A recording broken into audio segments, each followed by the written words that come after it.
gentlemen, we have a mammoth collection of odd and unusual entertainment. Guaranteed for your instruction as well as amusing. Get right up and buy our ticket. On the inside, you'll see one of the greatest shows you ever saw in your life.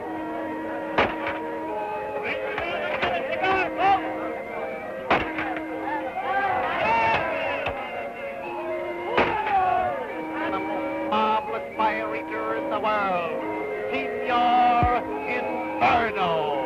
Here we are, folks. Now, you ought to be the judges. You're absolutely to be the judges. From what you've seen on the outside of this marvelous, tremendous show, just think what we must have on the inside. I asked you, what must we have on the inside? All right. What have you got on the inside? You keep out of this. I wasn't talking to you. Oh, did you hear what he said to me? I never was so insulted in all my life. Why, you don't mean you're really going to close down the show, do you, Sheriff? I'm sorry, Mr. Gregory, but those are my orders. Unless you have the money to settle this account.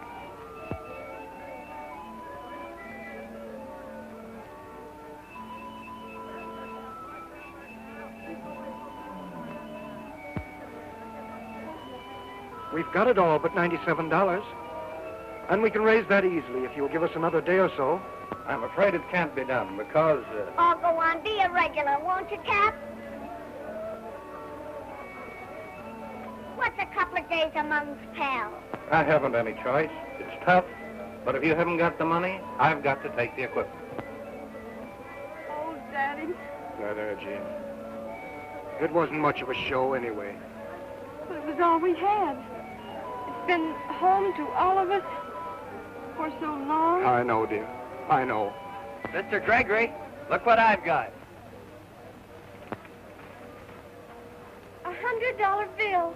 Oh, Craig, you saved the show. Saved the show? Well, not too fast, Jean. After all, the $100 is Craig's, not ours. Sorry you said that, Skipper. After all you've done for me, you know that everything I own belongs to you. I don't know why I said it, Craig. I knew the answer. Why, it's real. Where'd you get it? Ah, that's the secret. What do you mean? Watch my act today. I'm introducing a new stunt. Come along, Gene. We're on next. Goodbye. So long.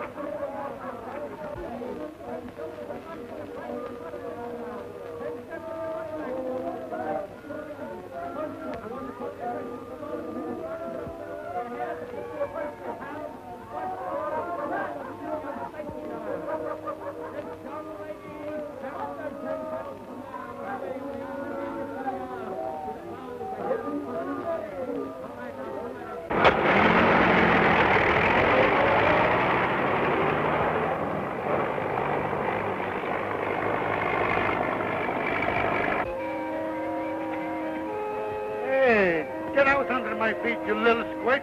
Don't get personal, you big palooka. It's guys like you that make birds like me hate guys like you.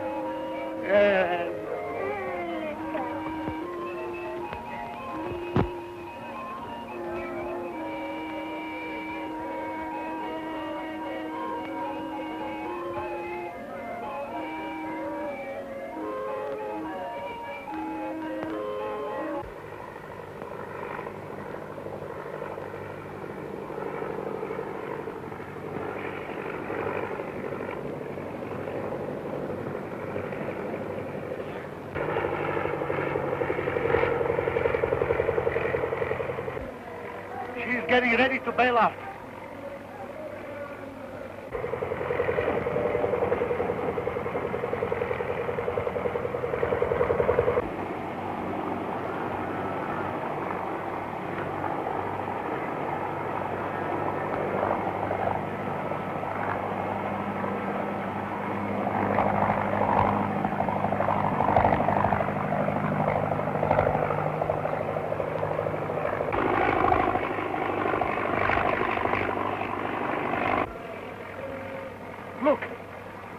Isn't fired. No, he's skywriting. That must be the new stunt he was talking about. Gee, ain't he the greatest fly you ever saw? I've only known one as good. An army flyer. They called him the Eagle.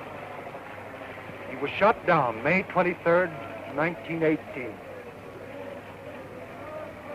May 23rd. Gee, that's funny.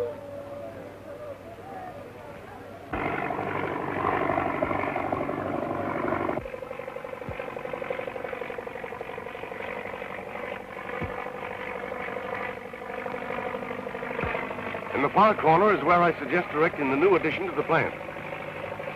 Well, why not? I don't think we have enough space. Oh, the space is all right, but I would prefer the north side.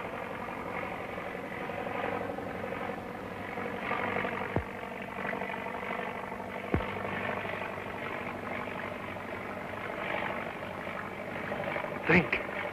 Doesn't that date mean anything to you?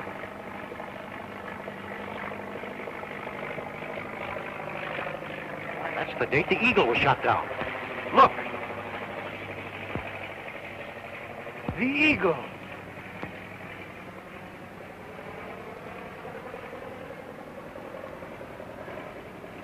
Yes, well, that's all very interesting, gentlemen, but now to get back to the new addition to the plant. That can wait.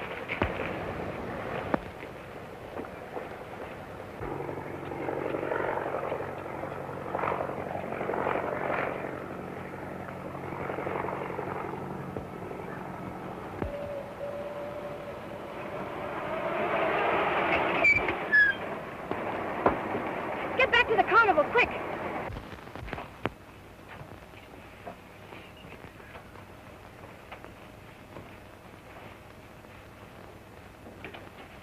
What is this all about, gentlemen? Just who is this Eagle person? Well, the Eagle is, or at least he was, the crack flyer of my squadron during the war. That is until, look.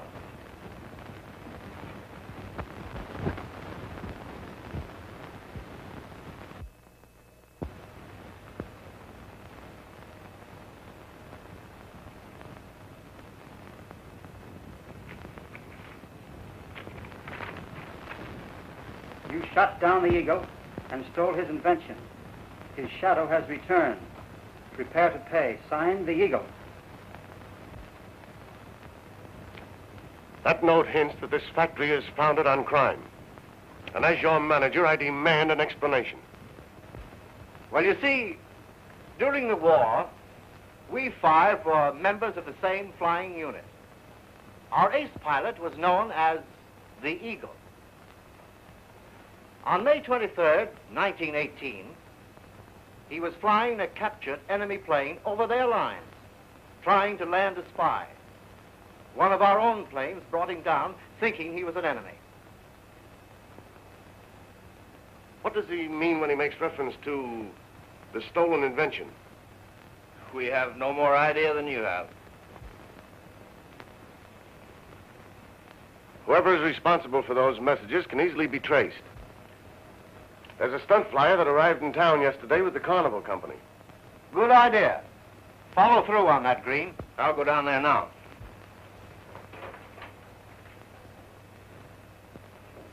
You know, I didn't like to mention it because it was Green who shot down the Eagle. I saw it all through my field glasses, but I was unable to help.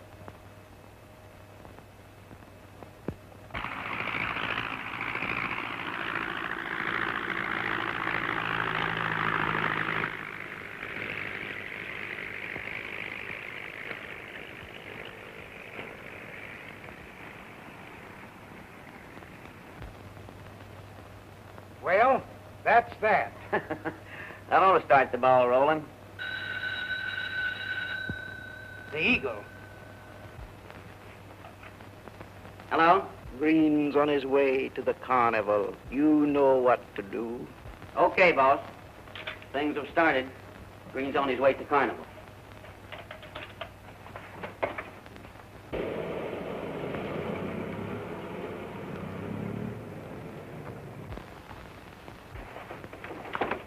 What was the meaning of that message you wrote, Craig? Well, just an ad of some sort, I suppose. But who paid you to write it? Well, I don't know. It came in a blank envelope with a $100 bill attached to it. What's troubling you, Gene? Oh, don't you know who the eagle is? No, why? Gene, wait!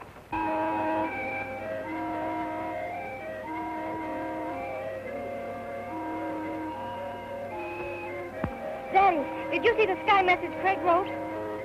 Yes. Well, what did it mean? I don't know. Where can I find that skywriter? Well, there he comes now.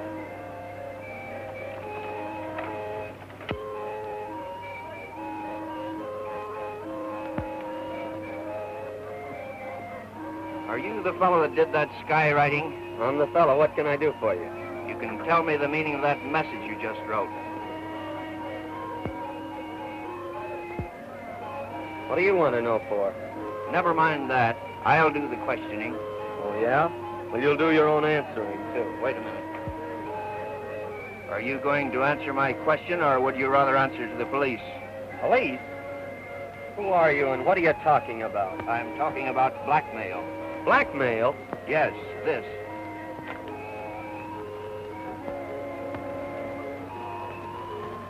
You shot down the eagle and stole his invention. His shadow has returned. Prepare to pay. The eagle. What is it, Gene? Who is this gentleman? Why, aren't you Green of my old flying unit? Gregory, we thought you were dead. Or you act as though you're sorry I'm not. Gregory, the eagle. Just a shadow of the old eagle you knew. Shadow of the eagle? So you're back of these threats against your old war buddies, huh? That's a lie. Why should he threaten you? To try and make us pay for an invention he says he has. I had such an invention, Green, and I've still got the plans to prove it. And you suspect your old friends of stealing it? No, I hadn't suspected until today. But now I'm going to see this through. Yeah? Well, if you think you're going to blackmail us... I think you better get off the lot while you're still in one piece. All right. But I'm warning you, Gregory. You'd better forget this scheme or you'll find yourself behind bars. Go on.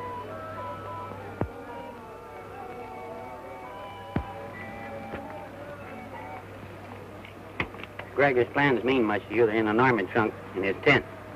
Big one over there. It's not true, is it, Daddy? You're not threatening those men. Oh, why shouldn't I threaten them? Didn't they try to kill me? I see the whole plot now. Evans ordered me up in an enemy plane. Green and Danby shot me down with a perfect alibi. Daddy, please. And now they built a fortune on the invention they stole from me, while we live from hand to mouth. Poverty-stricken Daddy. carnival Daddy, troopers. please don't.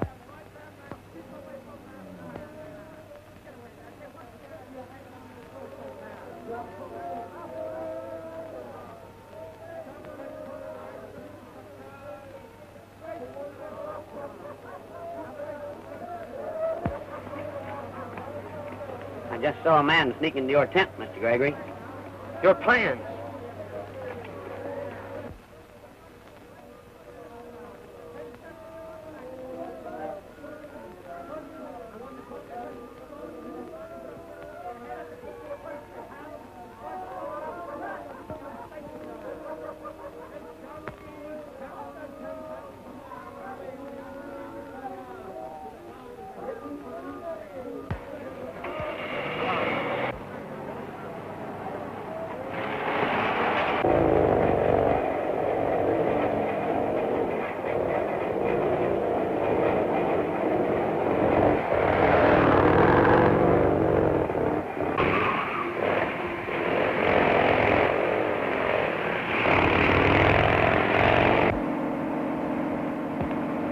He's after Green on a motorcycle. Wait till he tries to pass us.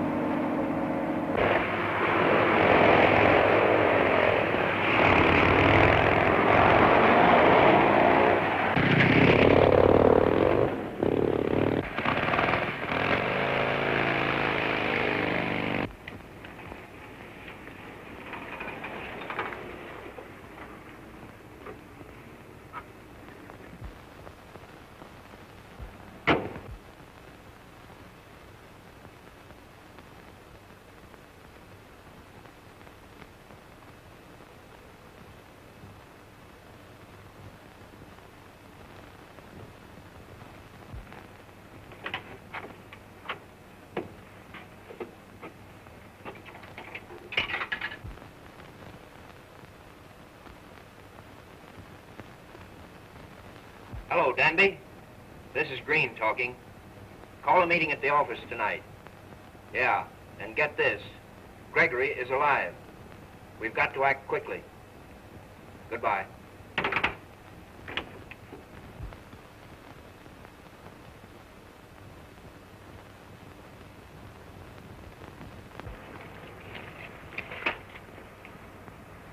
You get what you wanted? Oh, I think so. My friend there gave you the tip. How about slipping us some change? I don't know why not.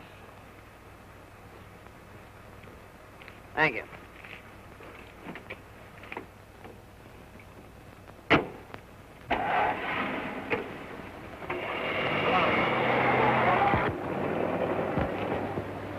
Sure. We get the papers. Green gets the blame. That's you, boy. Well, I'm mercy. I'll say you are. The carnival grounds, quick. Say, who's going to pay your fare, little boy? Who are you calling little boy? You big palooka? Oh, excuse me. And make it snappy.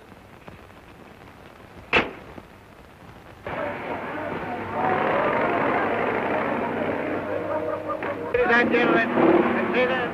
Aha, right this way. Look at that man. That doesn't burn, does it? No, he says it doesn't. Where's Gene? Inside. Thanks. I got him.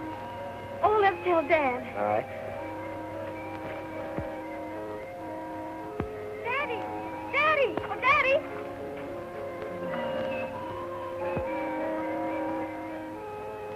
Oh, Craig, he's gone. They've taken him. Well, they couldn't have taken him off the lot. Hey, skipper! Where's the skipper? Why, what's happened? Daddy's been kidnapped. Kidnapped? That's what that big palooka was phoning about. What do you mean? They're all meeting at the factory tonight. The factory.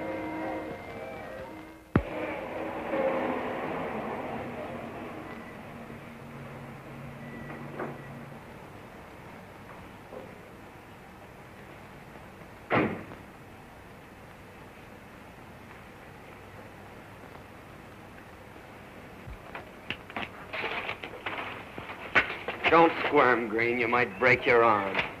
So it's you, eh? Well, what's your game? I'm here to find out what your game is.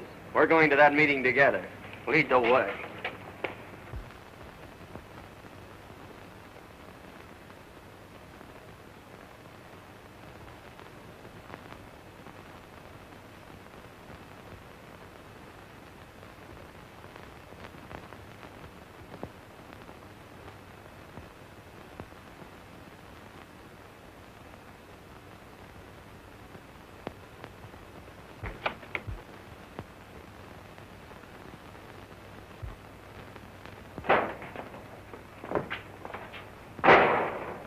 Who is this man, Green? And what does it mean? It means Gregory is behind these threats, and this fellow's working with him. That's a lie, Green. You men are out to get Mr. Gregory. You're holding him prisoner now, and I want to know where he is. You needn't lie. You've got Mr. Gregory, and I want him. Yeah? Well, come on. You better start. Hold him, Clark. I got it. Get him, Ward. I got him, don't. Somebody's searching. He may have a gun on him. Gregory's fake plans.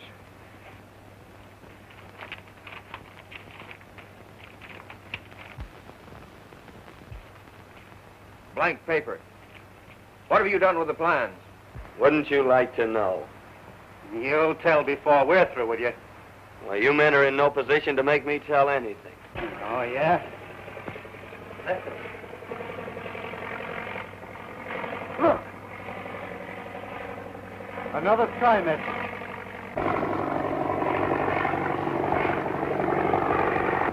Why, that spells Clark. He's drawing a line through Clark's name. I wonder what that means. Well, it looks like I'm a marked man, doesn't it? The eagle has struck. Turn on the light! He struck Clark down. Don't let him escape.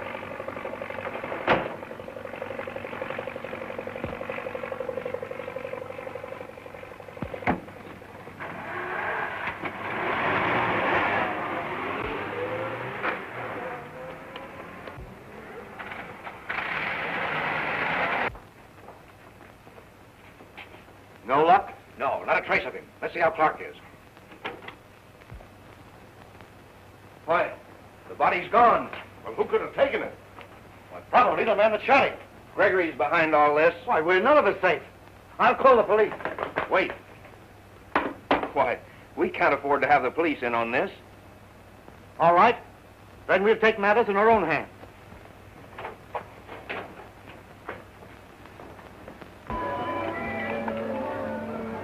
Did you find him, Craig? Well, what's the matter? A man was killed at the airplane factory tonight. A man was killed? What has that to do with Father? Well, it was murdered, Jean, and I'm almost certain I saw your father running away. Oh, but you must be mad. Father's crippled. He hasn't walked for years. I know it, and yet... Look, Jean. Father! Can't be.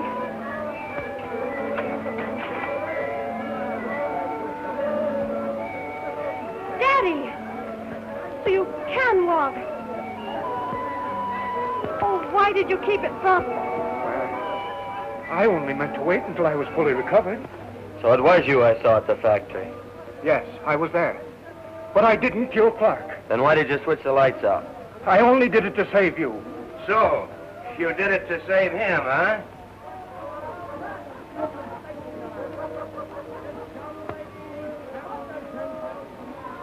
Well, you'd better try and save yourself, Gregory. Take him. What are you going to do? Do? What do they generally do with murderers? Oh, but he hasn't killed anyone. I know he hasn't. We heard what he said. He's a self-confessed killer. Here, stand aside, McCoy. We're going to take him. Over my dead body, you big palookas. Oh, We've got to work fast. They'll be in here after us any minute. Get to the airplane, Skipper. It's your only chance. Hey, Rube!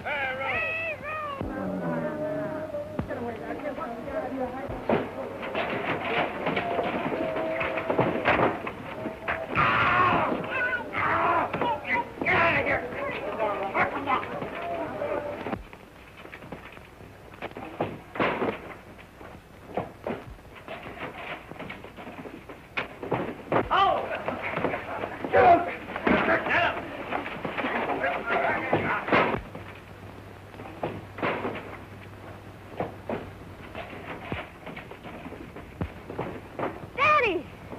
Wait for me!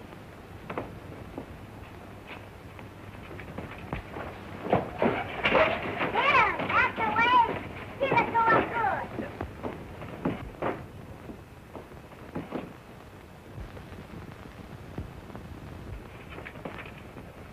Help, Craig! Help!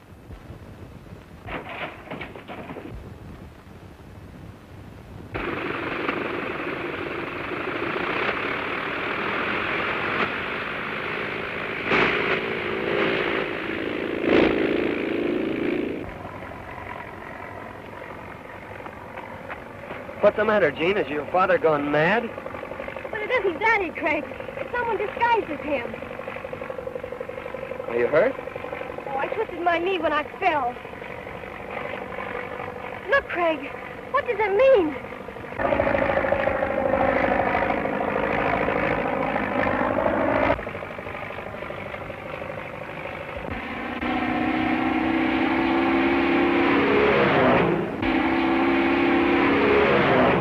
The tents will take fire. We've got to help. Oh, I can't walk, Craig.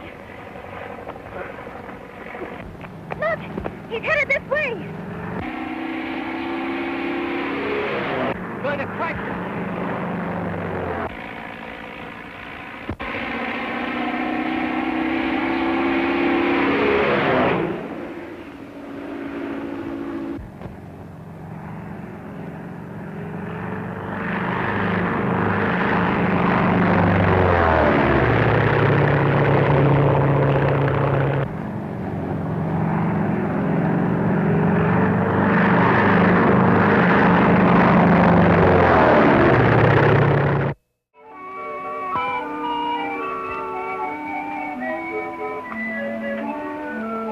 Nathan Gregory, owner of a small traveling carnival show, was once a famous wall flyer known as the Eagle. Mysterious threats, signed with the name of the Eagle, have been received by the directors of a big corporation, manufacturers of an invention which Gregory claims was stolen from him. The directors, convinced that Gregory is the author of the blackmailing threats, have gone to the carnival grounds in search of him, and a fight has started. Craig McCoy, stunt flyer with the carnival, has aided Gregory to escape, and Gregory's daughter Jean sees her father running across the flying field toward McCoy's airplane.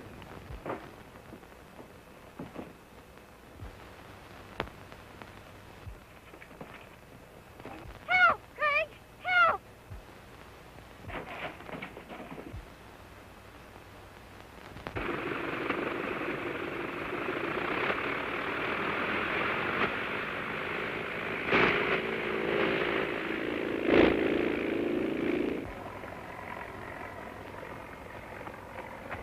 What's the matter, Jean? Has your father gone mad?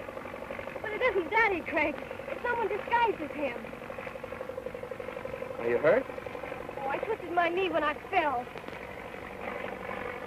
Look, Craig. What does it mean?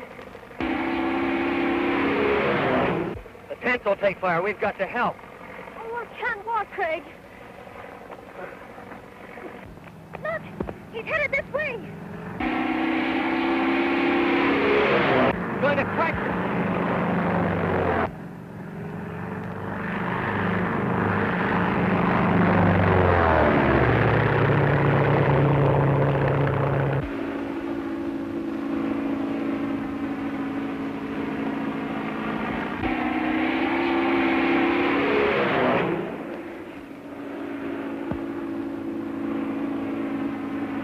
You're right, Jean. That couldn't have been your father. He wouldn't have tried to run us down. No, and he wouldn't have tried to burn the carnival. Let's go and help put out the fire. I think I'll be able to walk now. Where? What the hell is the carnival? Well, everything's dead. The fire's out. Where's Father? Has anyone seen him? Why, didn't he get away? No, it was someone disguised as him. I'm afraid he's been abducted. You mean kidnapped? Why? So they can blame the Eagle's crimes on him. The Eagle? Who is the Eagle? Well, it must be one of those directors. But we can't prove anything. I'm not so sure we can't prove it. That unsigned note I received. Maybe we can trace that to its source. How can you, Craig? Come along, Billy. We've got a lot of work to do. Okay, Craig. Where are you going? To the factory. You mugs notice who always gets called on when there's something important to do.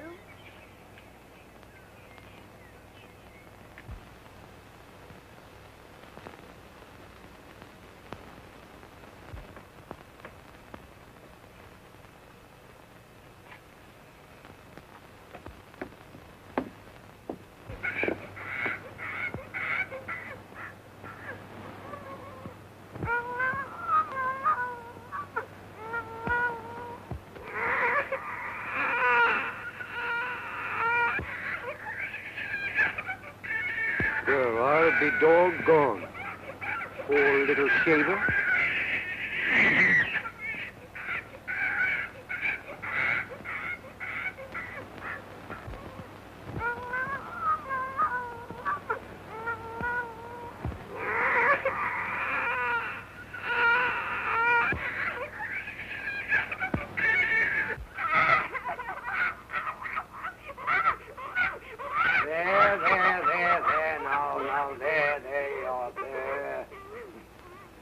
Well, now, that ought to hold you till I get back. And don't you take any wooden nickels.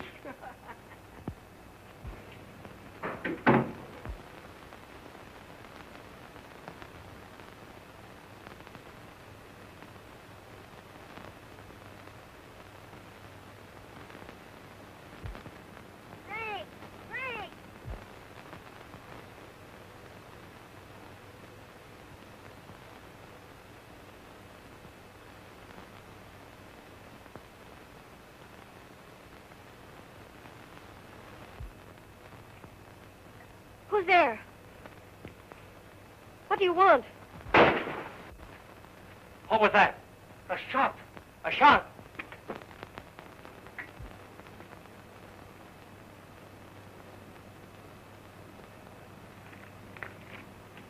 What were you shooting at, Jane?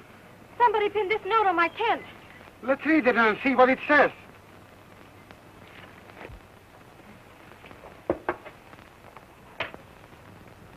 Why, it's from Dad.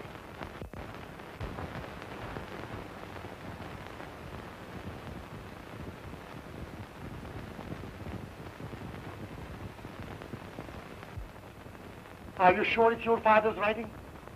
There's something phony about this. The skipper ain't yeller. Why, he'd never cry quits.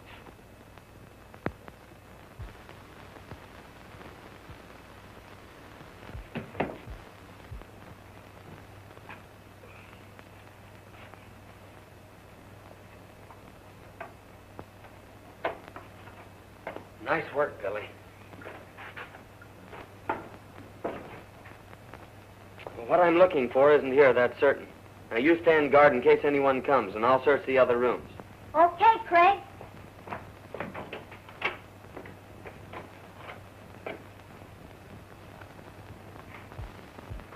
I don't know what to do, whether to follow these orders or not. That's funny. What do you suppose all these pinholes are in the paper for? Looks like it's been hit by a birdshot. Look. There's one under the T. And look, another under the O. F-O-R-O-N-E. Wait a minute. You're spelling words. It's a message. Look. W-A-T-E-R-S-T. That might be street. It is. 241 Water Street. H-E-L-P-Q-U-I-C-K. Don't you see? Someone made him write it, and he took this way to let us know where he is. That's it. I knew the skipper wasn't yeller. Come on, let's get going. Oh, but we can't all go. Heidi and I'll be enough. You've got to stay here to open the show if we don't get back in time. You're throwing what I was after. What is it? It's a desk calendar, and it's a director's. You stay in the next room, and if I need help, go for it. You bet.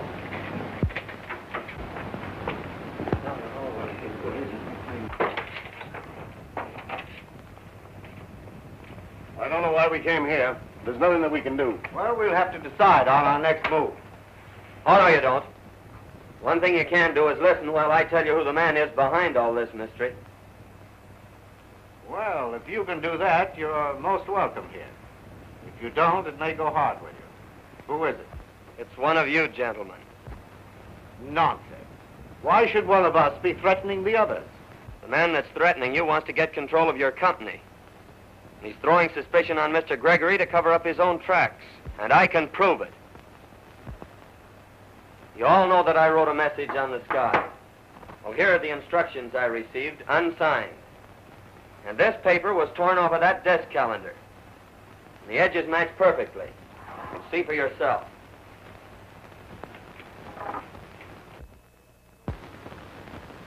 It's true. They match exactly. Gentlemen, I resign. I can't afford to be connected with an organization that is founded on crime. I'm through. You're not through, Ward. As far as we know, you may be the Eagle yourself. Why? I'm sorry, Ward. But get this. We got into this mess together, and we're all going to see it through. Innocent men don't run. Now, just a minute. Whose office did you find this in? I don't know whose it is. The pad was in that room. Why, that's Clark's office. Why, Clark couldn't have been the Eagle.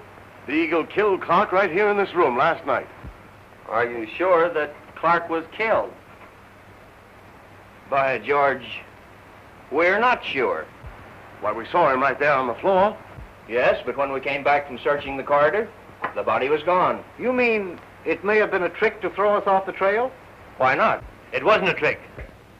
There's a blood spot where he fell. Are you sure that's blood?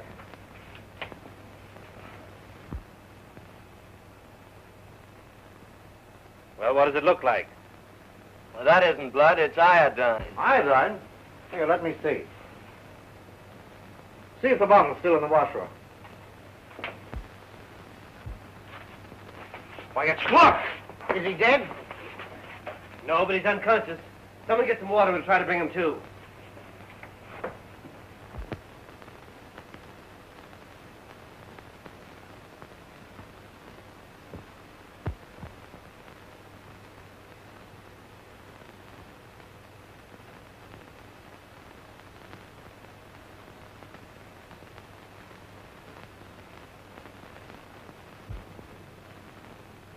Well, now that we've got Gregory, how are we going to make him talk? Wait till he comes to.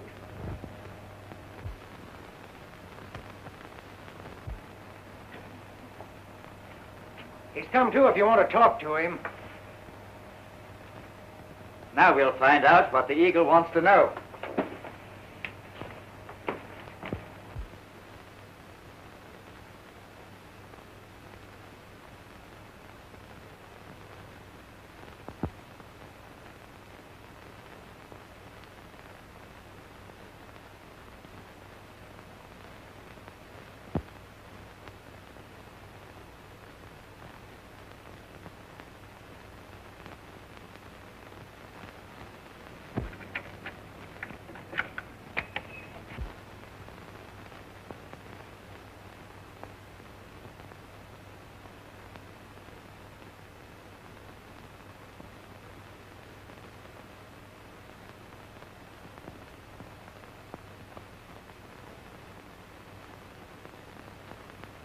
So you won't talk, eh?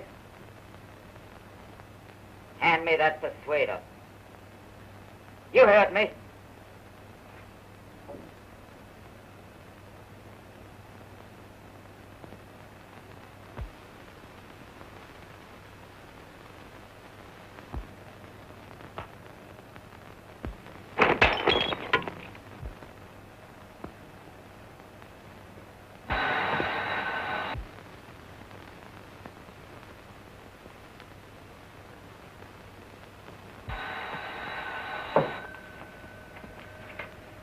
Hello? Okay, boss. Just a second. Go ahead. Okay, I got you. McCoy's at the factory, and he's getting too close to the truth. Well, what are we going to do? Throw a wrench into the machinery. Well, if you didn't write this, how does it happen that McCoy proved that it came off your own desk pad? Well, because he wrote it himself. What? Wrote it himself? Yes. When I came to last night, I was lying on the floor in my office. And he was bending over the desk, writing on the pad. Well, that's a lie. Here, wait a minute. It was he that tied me up and put me in the closet. Yeah? Wait a minute. Your little trick didn't work, McCoy. We were right all along.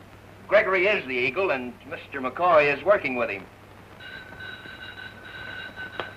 Hello? You stand in the shadow of the eagle.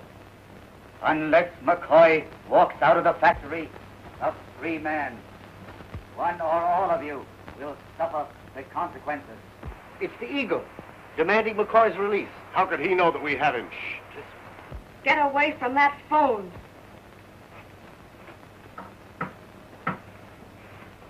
Get away from that phone, I tell you, or I'll shoot. It's a woman's voice now. Hello. Hello? Hello? Whoever you are, come quick. I've got the eagle. Who are you? I'm Jean Gregory. They're holding my father prisoner. Yes, I'm Jean Gregory. 3 of them. They had my father prisoner, but I've got the drop on them. Help! Come quick! 241 Water Street! Pull it open. The knob's broke off. I can't get a good hold on it. Now, let me get at it.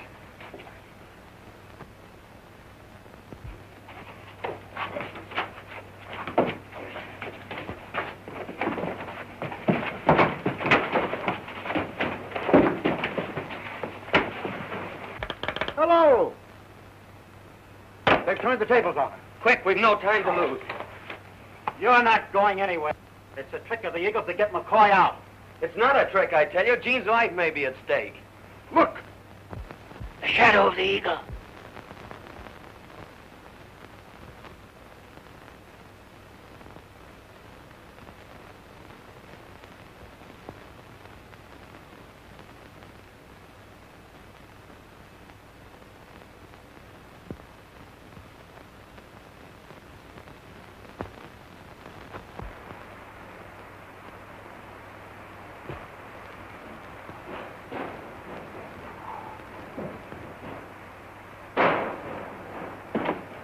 Come on, Billy. We got one chance to save Gene. There he goes. We can beat him to the yard by the stairs. Come on.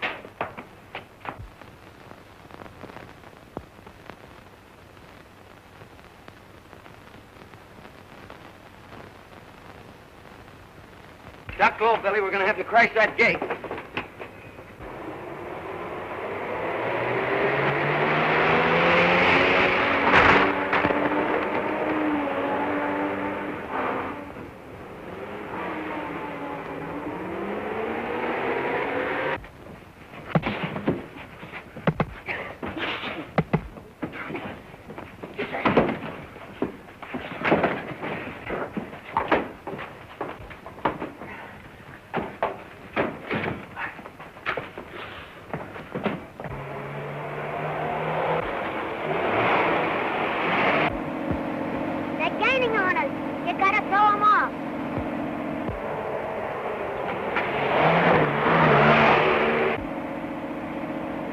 Time to turn back, beat him around the block.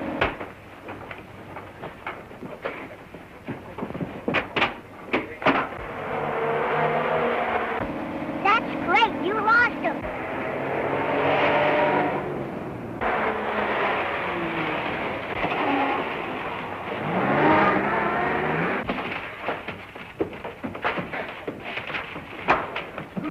Quick, Gene. Let's beat it. Oh, we can't. Dad's in here. It's locked. Look, we can reach him along the scaffold.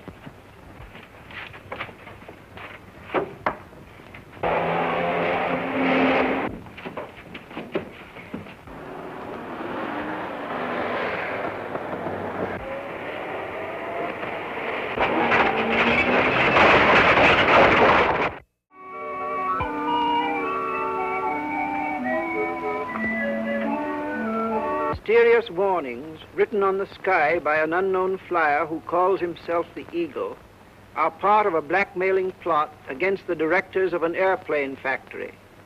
They have reason to believe that the Eagle is a former member of the flying squadron to which they belonged during the war. Nathan Gregory, the man they suspect, is now owner of a small carnival show.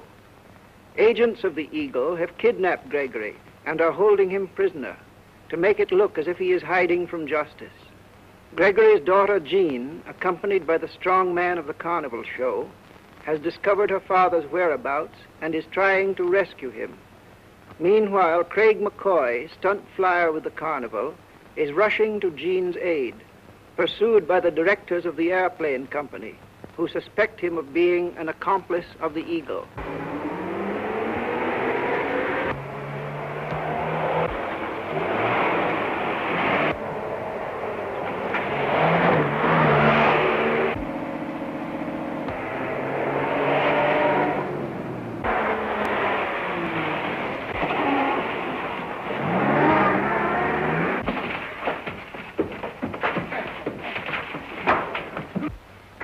Let's beat it. Oh, we can't. Dad's in here.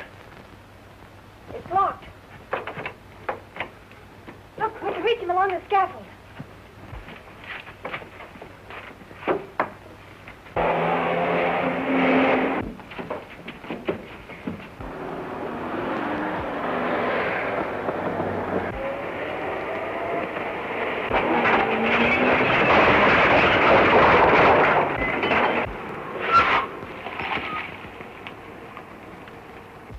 Well, that finishes McCoy. Now we'll get Gregory.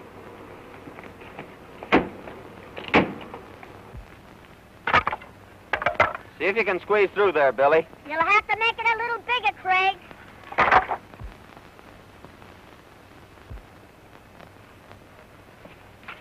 You two bring her along. I'm going to get out with Gregory. Okay.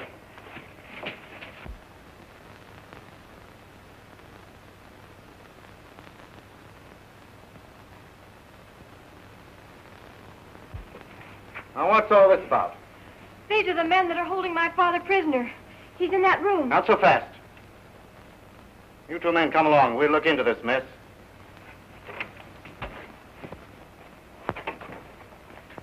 Oh, he's gone. The other men must have taken him.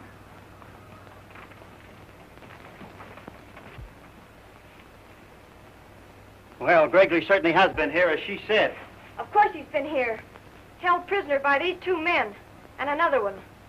Why were you holding Gregory? We were trying to hold him for you. For us? What? What do you mean? We're private detectives. This girl and her father came to us with a scheme that sounded crooked. That's a lie. What was the scheme? They wanted us to help decoy you gentlemen here, so as Gregory could trap you. It isn't true. They... Quiet.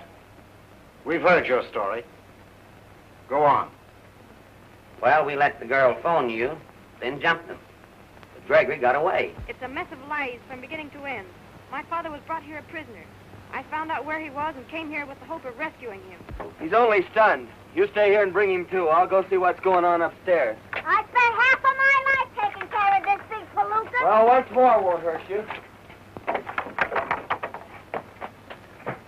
I swear my story's true, but I have no proof. No more than these men have.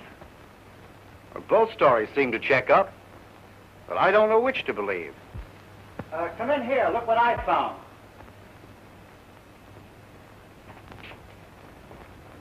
Look at that.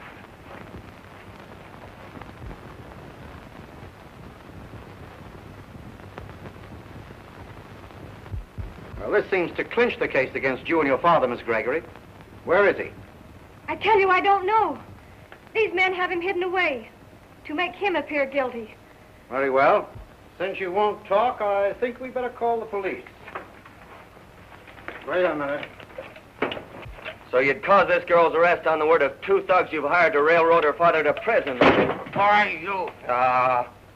Easy, Evans. You're not dealing with a girl now, nor a crippled old man. Why, that's ridiculous. Why should we want to railroad Mr. Gregory? Because you're afraid of what he can tell about you. Afraid he'll tell how you crippled him and stole his invention. You dare accuse me of... This is for Mr. Evans. For me? Well, that's strange. No one knew I was here.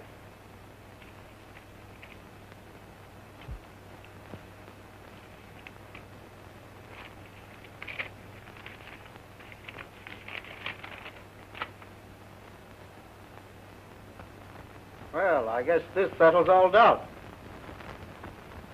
It's signed a friend and reads, I dare not tell my name, but Miss Gregory knows where her father is hiding. Is there any answer?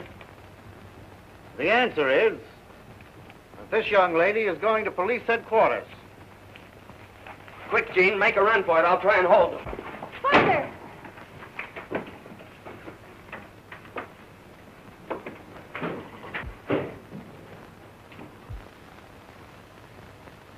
How are you, pal? I think I'm all right. Ah, you would be, you big palooka. Hey, Mr. Gregory, wait for us. Frank's in trouble upstairs. Go help him. Why, you're not my father. Ah!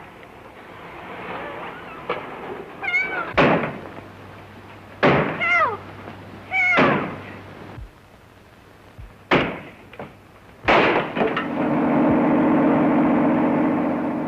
That's not the skipper. He's kidnapping Jean. Hey, wait for me, will you?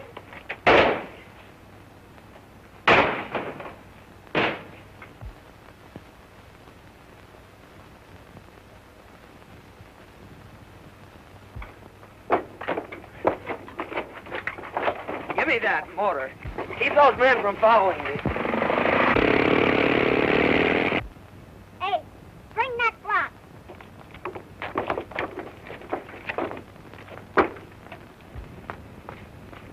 Can you lift one end of that car, thick neck?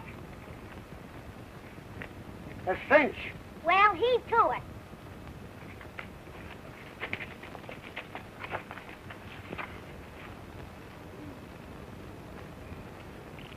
Just hold that a minute.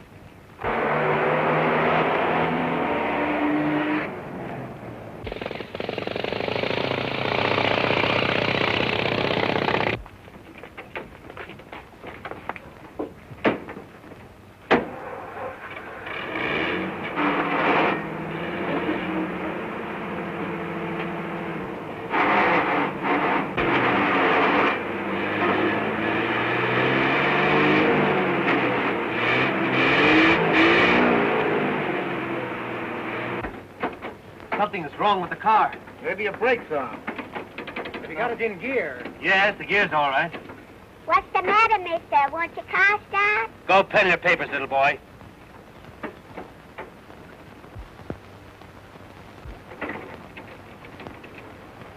Hear those gears all right.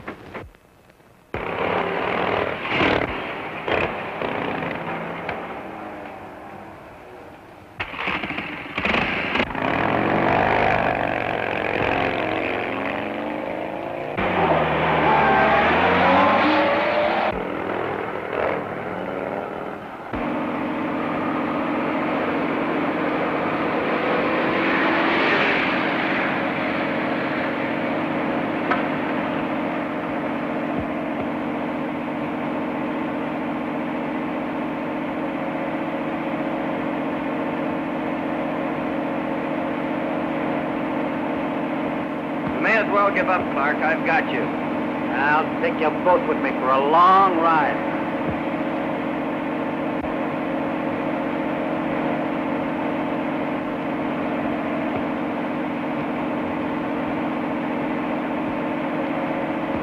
Take the wheel and back to the carnival, quick.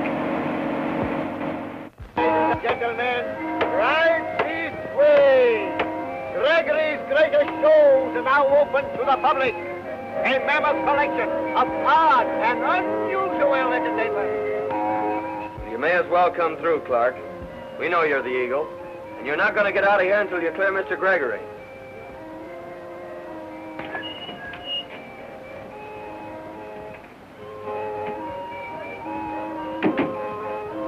McCoy has Clark here somewhere. Scatter and search for him.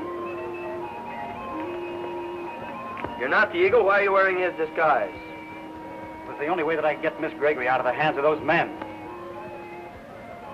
Well, why should you want to get her away from them? Because I wanted to compare notes with her. Check up on what I myself know about the Eagle. Well, what do you know about the Eagle? I know all about him. I know that he's committing these crimes and laying them on to Gregory. But unfortunately, I can't prove it. Who is it? Whom do you suspect? If I told you, I'd be putting my life in your hands.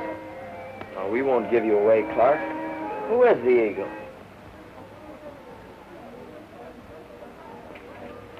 I've seen enough to know that it's a member of our own firm. And the last one that you would suspect. It's Mr.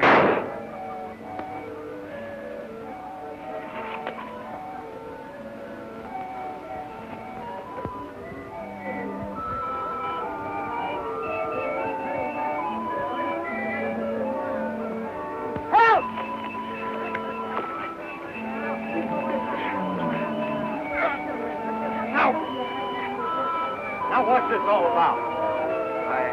I heard a shot fire. This fella came running out, and I grabbed him. That's all I know.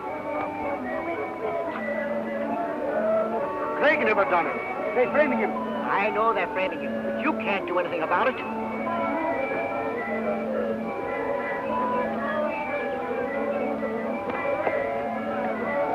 Come on, let's go see where the shooting was done. The rest of you people stay here. Will it be all right for us to go along, officer? Okay, Major Evans.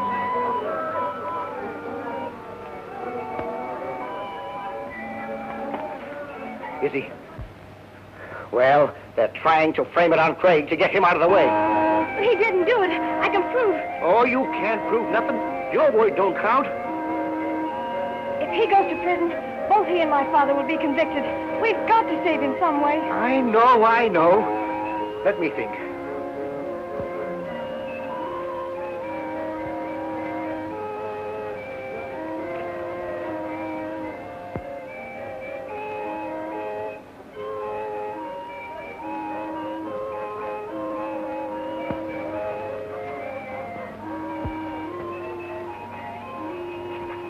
What's the meaning of this? Well, what does it look like? She got me this right, and I ain't squawk. I done it, and I ain't sorry. Where's the gun you shot him with? Why, she's got it. I laid it down so I could frisk him, and she slipped up behind me and grabbed it. This seems to clear you. Come on. And, miss, you better come to the station with me and make a report. Come on. Come on. Gene, what does this mean? I know Kelly didn't do it. Your eyes gave you away. He knew they were framing you and did it to clear you. Well, I can't let him make that sacrifice for me. Oh, we can prove him innocent whenever necessary. If you go to jail, who will fight Father's battle? I don't know, but I certainly can't let... You and I are going to have a talk together privately, and you're going to tell me plenty. You can't scare me. You ain't got any gun in that pocket. Are you sure enough to take a chance? Don't forget, I know you tried to hang that killing on me. Okay, you win. Where will we go for the confab? Over there where there's no chance of eavesdroppers.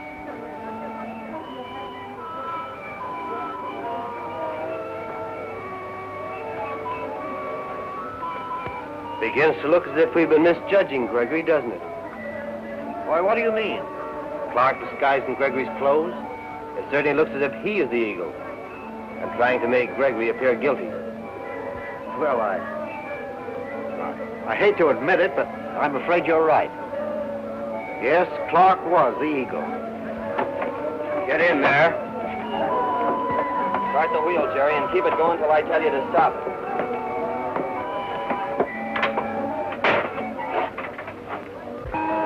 Look! Another sky message. That means that Clark was not the eagle. Why, he's spelling Clark's name. I wonder what that means.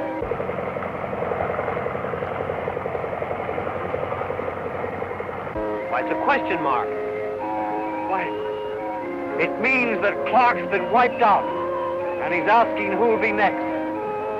You may have something in your pockets that'll tell me the truth.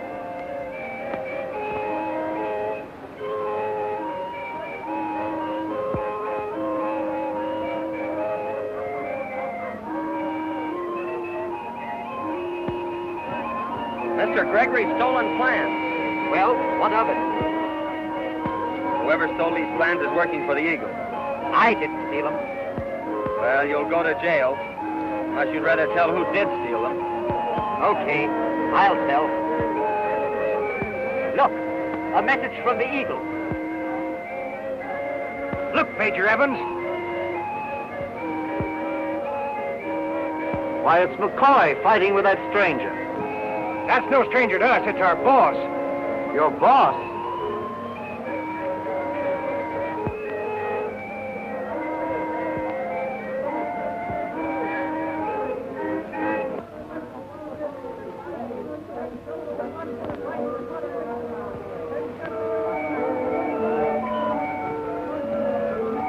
That's the end of my...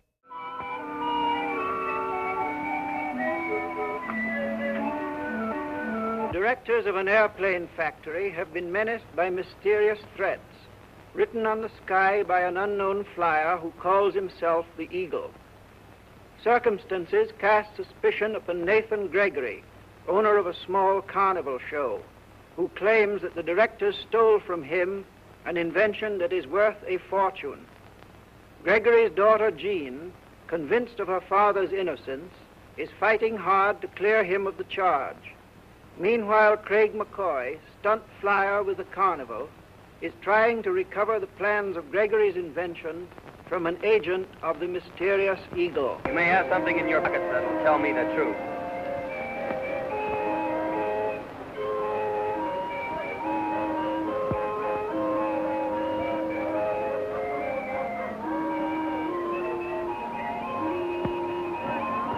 Mr. Gregory's stolen plans. Well, what of it? Whoever stole these plans is working for the Eagle. I didn't steal them. Well, you'll go to jail. I should rather tell who did steal them. Okay, I'll tell. Look, a message from the Eagle. Look, Major Evans. Why, it's McCoy fighting with that stranger. That's no stranger to us. It's our boss. Your boss?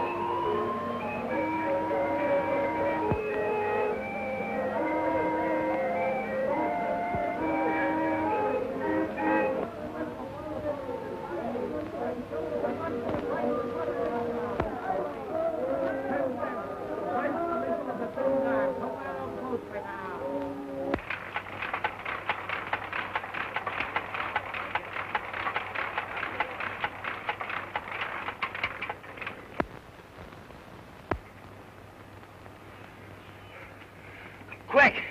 A big envelope with Mr. Gregory's plans in it. Okay. Help me find it.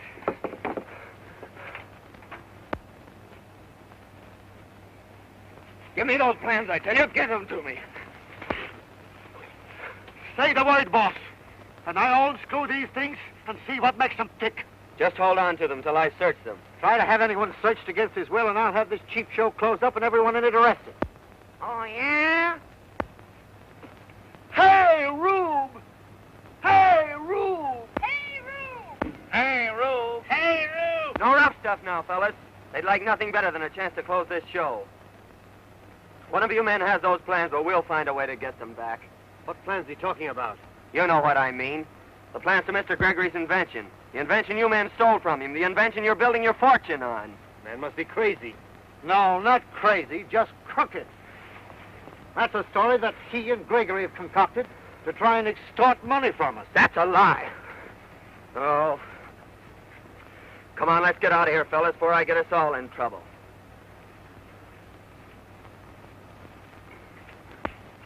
And it's guys like you that makes birds like me hate guys like you.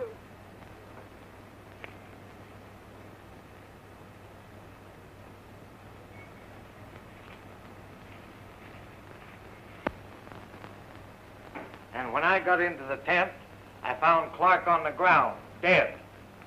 And this young lady covering the prisoner with this gun. He admitted to killing in the presence of myself and other witnesses. You'll verify that statement, I suppose, Miss Gregory? Why, yes, I suppose. That is... Go right ahead, miss. You needn't be afraid he'll start anything.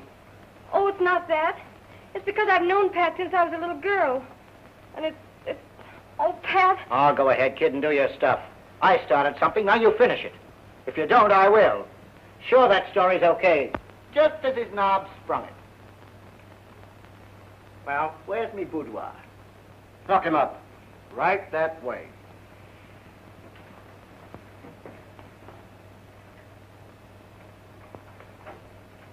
Is this all you want with me? Not quite. As a matter of form, do you identify this gun as the one Clark was killed with?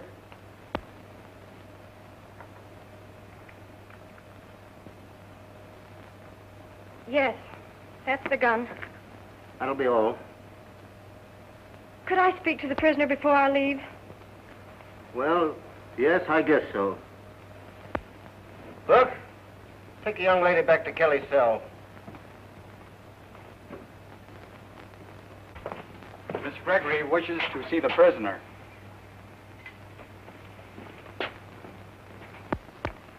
You may be out of here before we expected. I've just found out something. Do you know whose gun that was? I know. Whose? Mine. Yours? Yes, the one those men took from me in Gardner's office. That means that one of them did the killing. It's a cinch.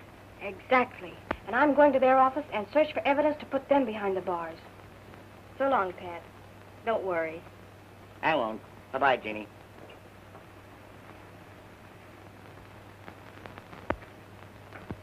It's certain that they're holding Mr. Gregory prisoner so it'll make him appear guilty of the Eagle's crimes.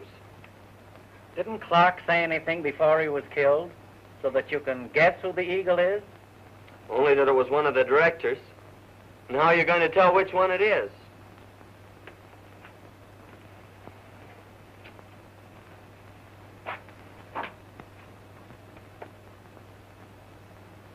Maybe we can find out which one it is. How? We'll get them all together at the factory, and then we'll send word that Gregory is escaping. Yeah? I don't see how you're going to get them all together. You ain't supposed to do any thinking, you big palooka. You're paid to bend horseshoes. Quit picking on Heine, will you? He's got plenty to do. Now, your job's all set. Oh, yeah? Yeah. Be at the factory when the noon whistle blows.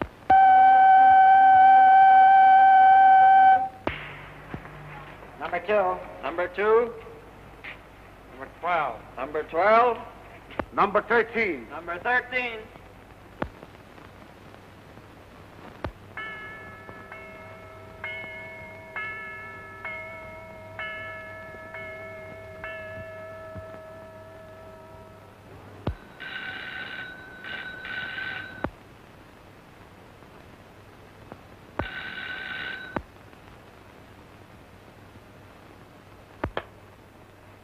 Hello?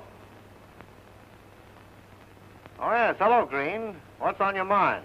I've got big news about the Eagle. I don't dare say any more. This is a public phone. Call the others and meet me at the factory in half an hour. Very well. We'll be there. It worked, didn't it? He thought it was Green talking. Why shouldn't it work? What's the use of being a ventriloquist if you can't imitate someone else's voice? Well, then we'll have to step on it to get out there ahead of them.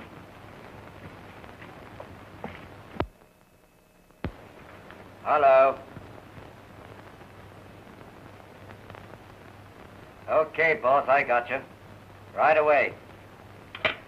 We've got orders to head for the factory and stand by. The directors are meeting. There's something in the wind. Come on. Let's go.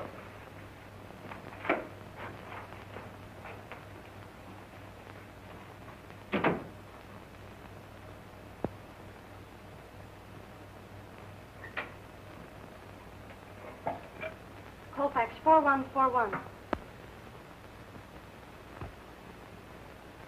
Send a taxi to 241 Water Street, quick.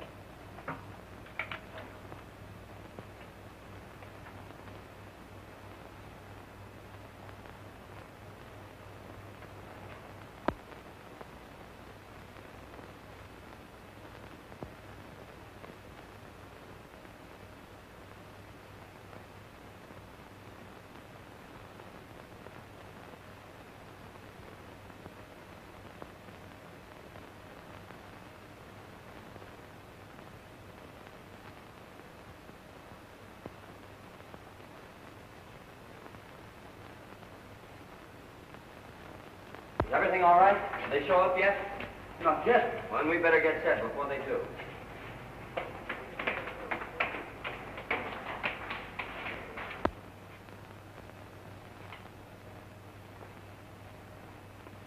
That's not the director's room. I know it isn't, but I'm going to wait in here where I can hear everything.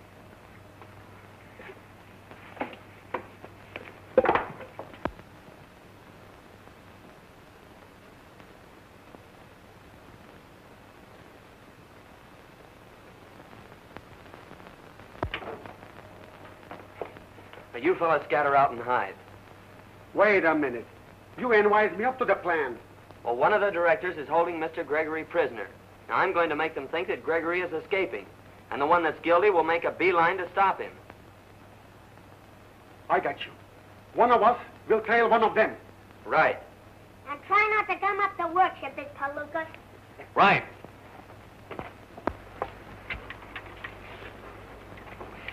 Here are the keys to the back gate. You two fellows scout around while I go upstairs and wait for the boss.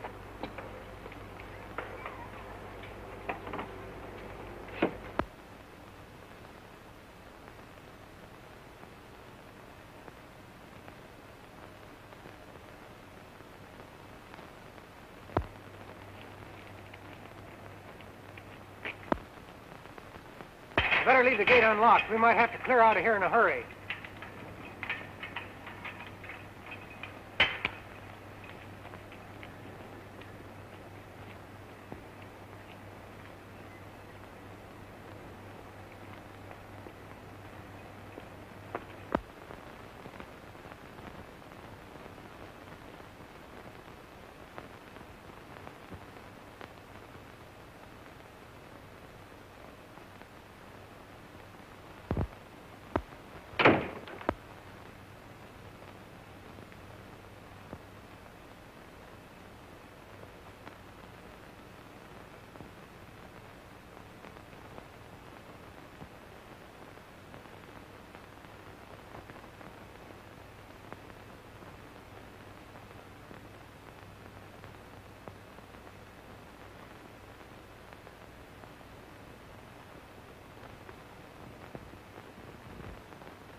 Who are you? And how did you get here?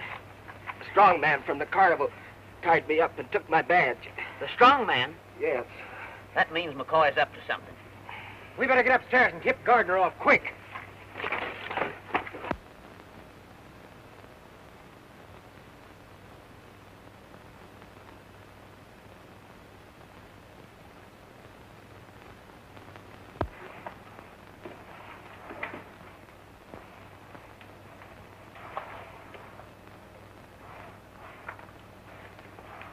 Well, how do you like your accommodations, Gregory? You can't keep me here much longer. Don't worry. Your friends will never find you. Don't be too sure about that, Gardner. Oh, Craig, my boy. We'll have you out of here in no time.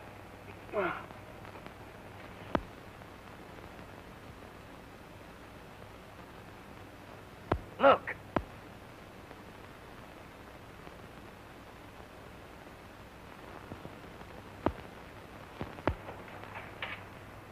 Hello, hello.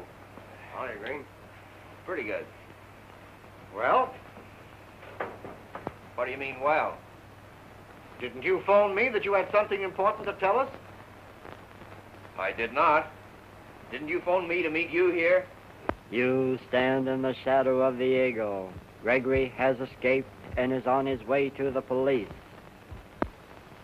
Who said that? There's no one in this room. Must be someone in the hall. Or on the fire escape.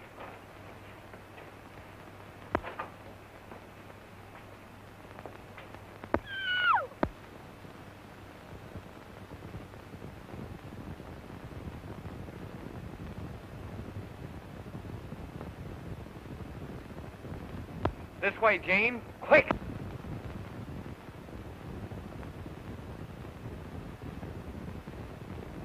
Those birds will take care of her. We'll go on up and report to the boss.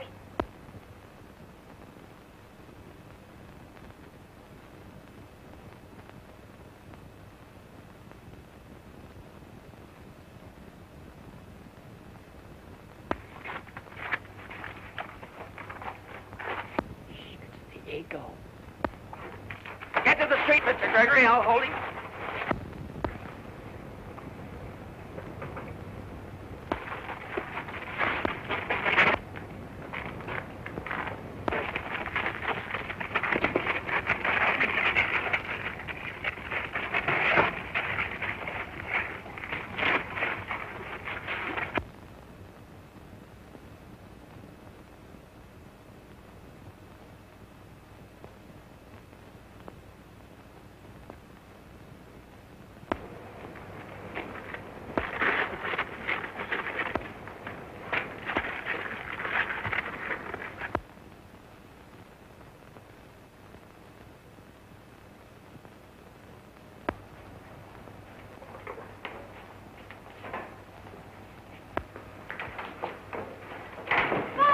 Jane, quick. Gregory!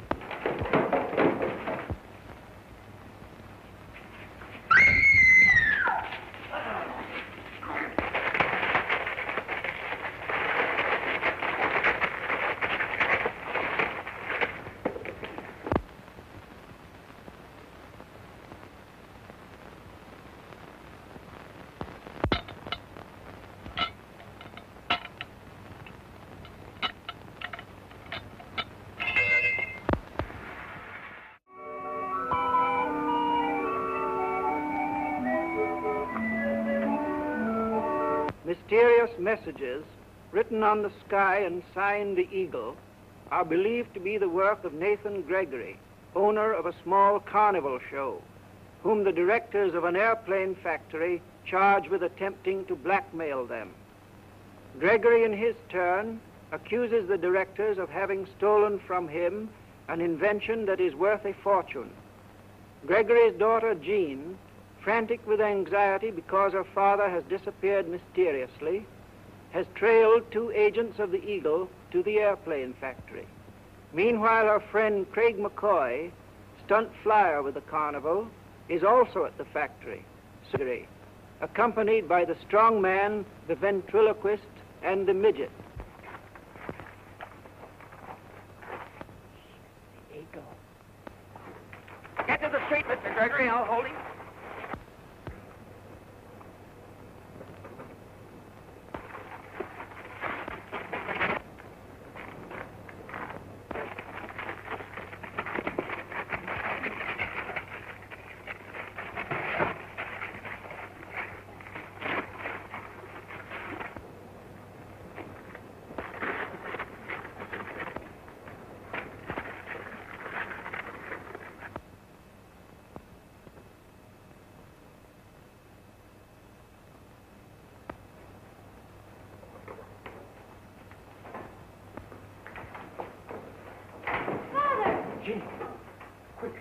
got to hide.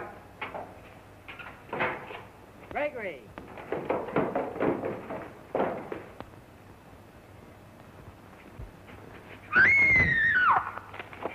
Quick, take her. She's fainted.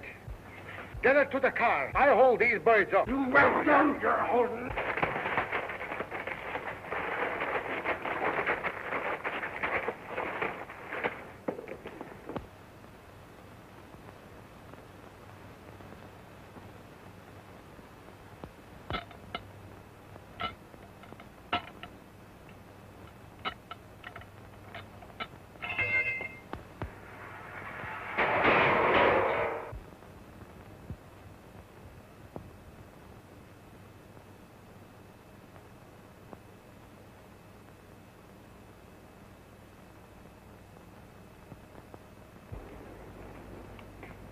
There's Gregory, getting in the car.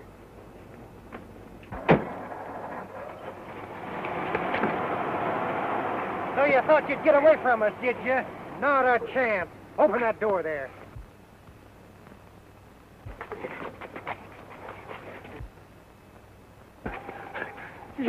You'll never get me back to her alive. Hey, what's this all about, you two?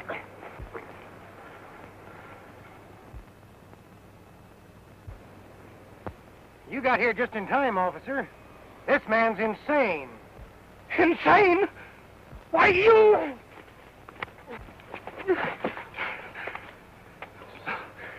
So he is insane, eh? Yeah. Persecution mania. Thinks he's an inventor whose plans have been stolen. Imagines he's being held prisoner by enemies. You liar! Oh, I am an inventor. My invention was stolen. And I have been held prisoner by the directors of that corporation. There, see? Yeah, too bad. One of you boys drive the car and we'll take him down. Oh, but I tell you, it's all a mass of lies. I am an inventor, and I... Sure. But, officer... I understand. Come along. Tell me all about it now.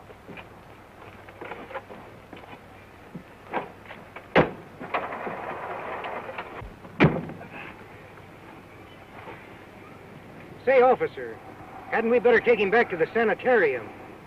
You see, his relatives are big shots, and they wouldn't want the newspapers to get hold of this. Oh, I see. I haven't been in a sanitarium. I tell you, these men are after my life.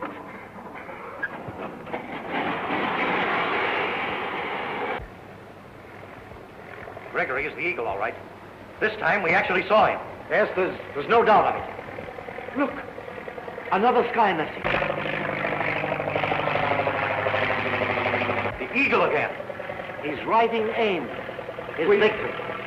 We've got to do something to stop this fiend. Well, what can we do? Oh, this thing can't go on. Let's call in the police. You know very well we don't dare appeal to the law. Certainly, we absolutely fail to do anything.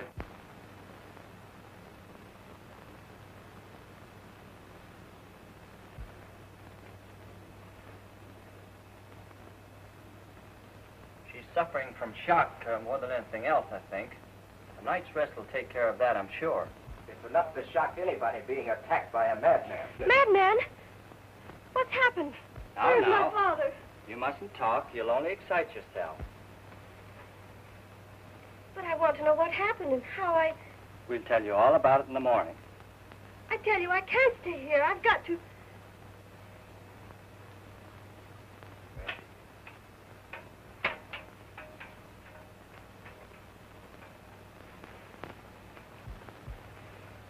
There now. You've got to rest. Be a good girl and try and sleep. Well, I've got to get back to my beat. So long.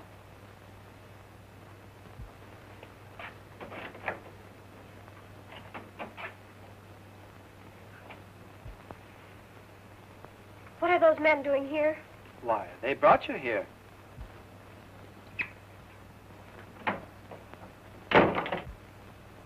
I've got to get out of here. Please get my clothes. Wouldn't do you any good if you had them. The entire staff has orders not to let you out.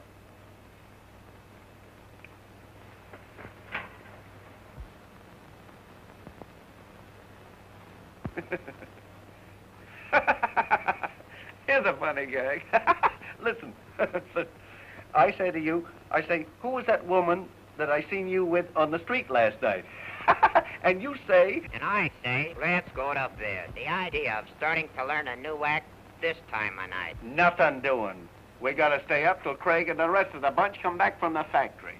Ah, gee. That sounds like 'em now.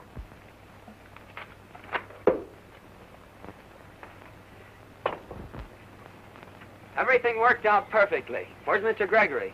Why, I haven't seen him. Isn't he with you? Well, that's strange. I thought he was ahead of us. Maybe we better go back and see what's happened to him. No, you two fellas turn in. If he doesn't show up pretty quick, Henry and I will go look for him.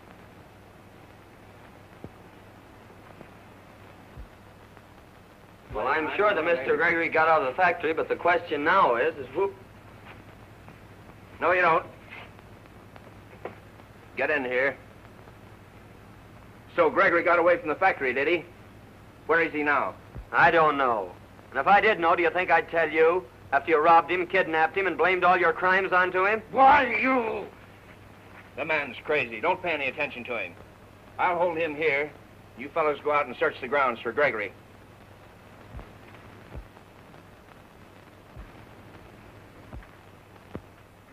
I wonder if you could get me a glass of hot milk. Sometimes that helps me to sleep. Well, I'll try.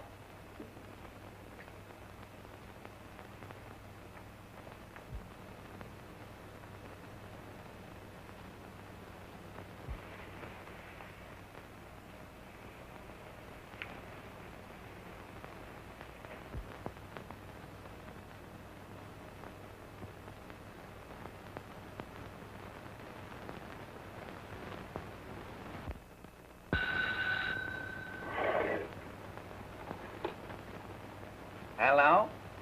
Give me that phone. It may be just the information we want. Oh, let a guy talk the way squirrel, won't you? Wasn't you ever in love? Why, certainly I've been in. Smart boy. Oh, be a little broad-minded, won't you? What are you talking about? This is Jean. Oh, honey, I can't tell you that. I've got visitors. You mean some of those men are there? Oh, sure, I mean it, sweetheart. I mean that and nothing else but. Gee, ain't love grand, Mr. Green? Do you think that's funny? Goodbye, honey. Poor Jeanette. I hate to think of her in the hospital. In the hospital? Why, sure.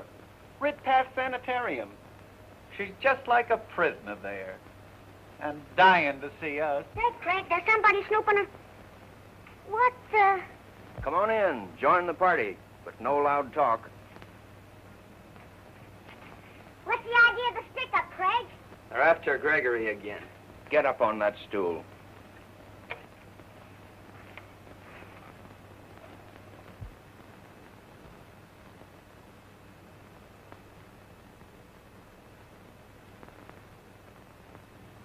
Well, if we're gonna be here all night, we might as well rehearse the act. Okay. Now, let's see, what was that gag? I say to you... You say to me, who was that lady I seen you on the street with last night? All right. Who was that lady I seen you with on the street last night? That wasn't no street. That was right up my alley. Wasn't that a great gag, Mr. Green? What will I do? Break him in two and throw the pieces in the woodbox? No, tie him up. Duck outside and steer the others away from us. I know a better way.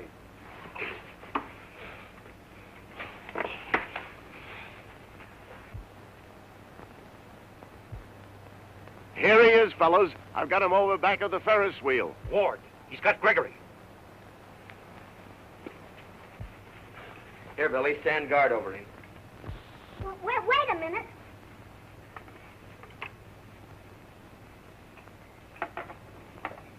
Okay, pal.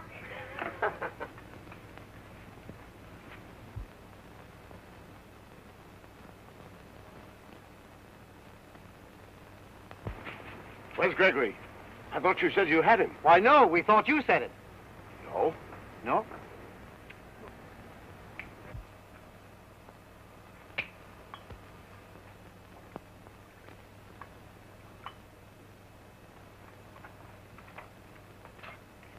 There's a Dr. McCoy in the lobby to see your patient.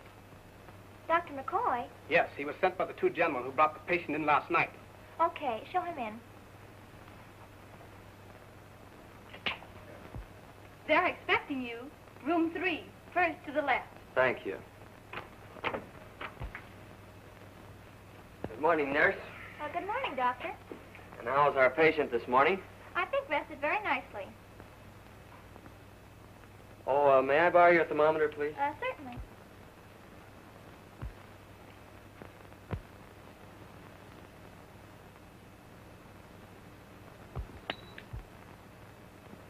Oh, that was clumsy of me. Could you get me another thermometer, please? Yes.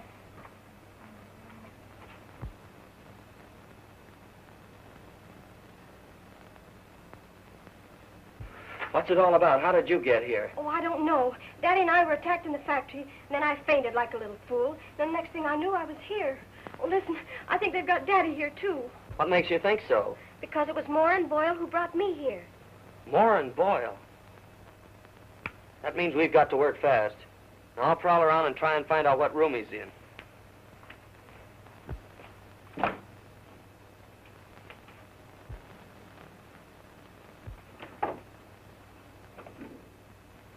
Moore and Boyle are out there now. How are the patients this morning? Both are doing nicely, I believe. Dr. McCoy is in with the young lady now. Hello? McCoy? Yes. Mrs. Bromley is doing as well as can be expected. I suppose it'd be all right for us to go in, wouldn't it? Yes, I think so. You know the room. Yes, thank you.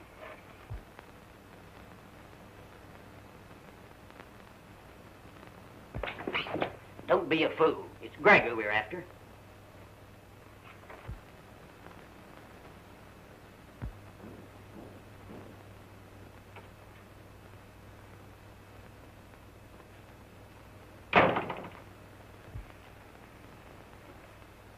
There's no use getting noisy.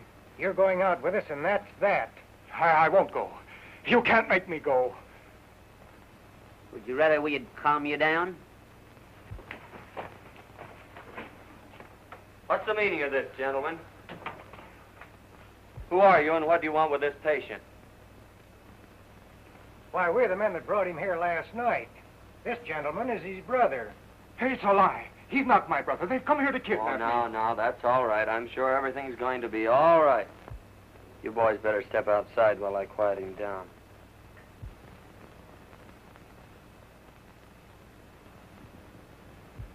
Easy, Skipper. Now, the strong man's waiting outside in the car. When I give you the signal, why, beat it. Craig, look out! Never mind me. You get out, quick.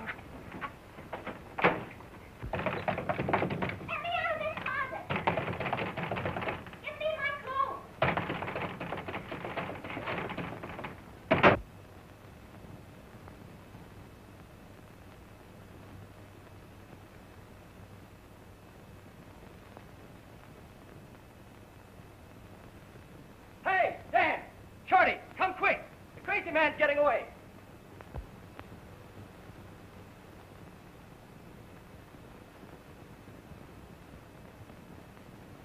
Where's your father? Craig's with him. Look! Let me go. Let me go, I tell you. Listen, I don't belong in the house. Get a mother's father.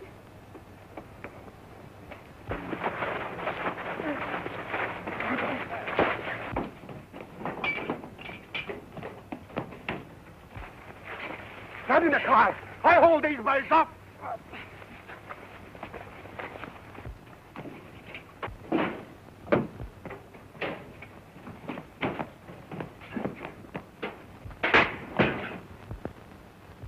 Come on, we've got to stop Gregory.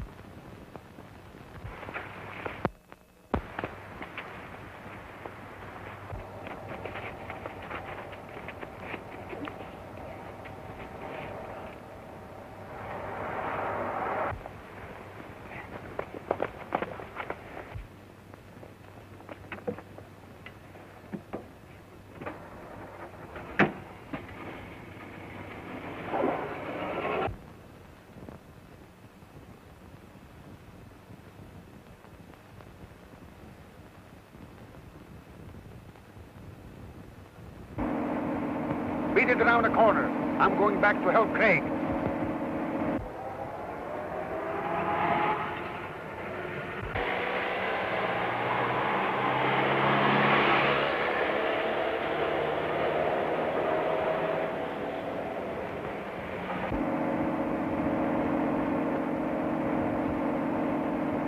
Go on through, Gene. If we stop, they'll get us.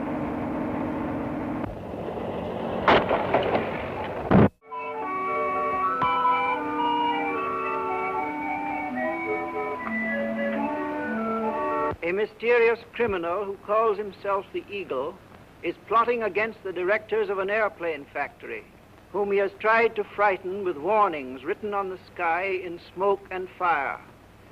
The directors have reason to suspect that the Eagle is Nathan Gregory, owner of a small carnival show, who has accused them of stealing from him an invention that is worth a fortune. Agents of the Eagle, posing as relatives of Gregory, have railroaded him to a private sanitarium. But Gregory's daughter, Jean, also held captive in the sanitarium, has outwitted her nurse and phoned for help. Craig McCoy, stunt flyer with the carnival, has entered the sanitarium disguised in a surgeon's mask and smock, while his friend, the strong man, waits outside with a car to get Gregory away. Let me go. Let me go, I tell you. I don't belong in there. Get the motor started.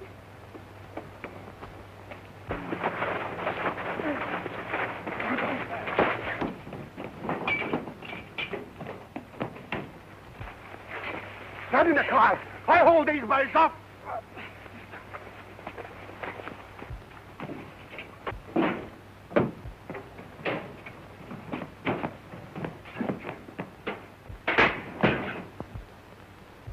Come on, we've got to stop Gregory.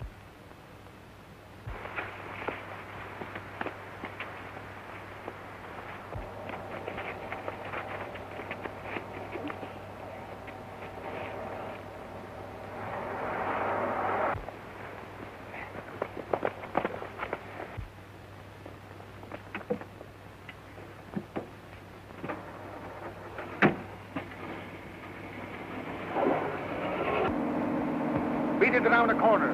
I'm going back to help Craig.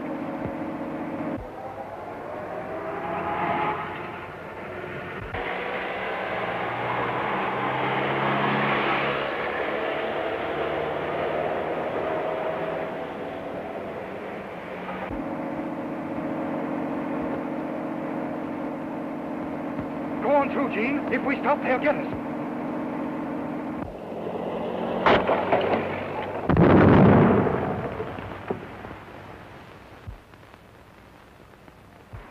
Don't stop. Go on. It's no use. We've had a blowout.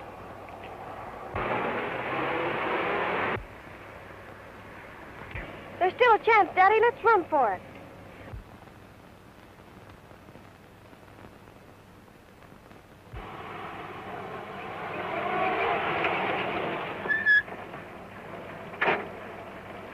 They've taken to the brush.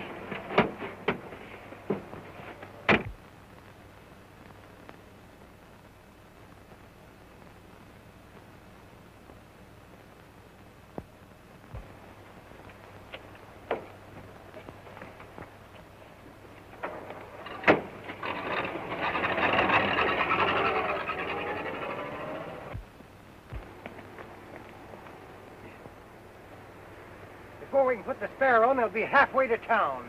Well, change it quick as you can and pick me up at the drugstore. I've got to report to the Eagle. What do those fellows mean by coming here creating a disturbance? Well, with a sock and a jaw, I got it. Sure was a fight while it lasted. I'll say it was. One of the men didn't get away. He must still be in that room. Let's find out. Okay, let's look.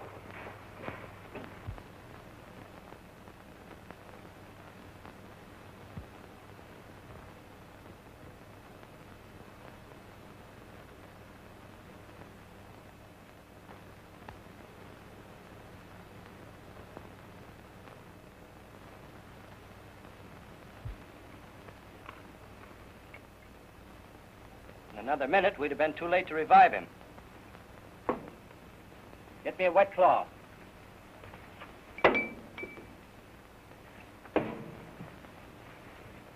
You needn't bother anymore. I'll take charge of him. We're going to bring this fellow to and turn him over to the police. Oh, yeah?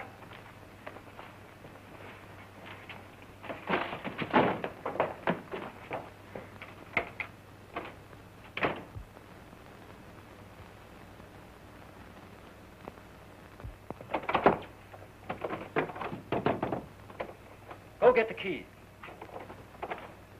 Yeah? Gregory got away. But McCoy is still in the hospital. Yeah.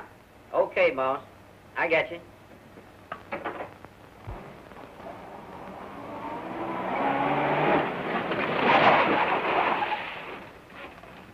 The boss has got a great idea, but we've got to get a hold of a leather coat somewhere. What's the matter with the one in the back of the car there? McCoy's own flying togs. What could be sweeter? Back to the hospital, quick.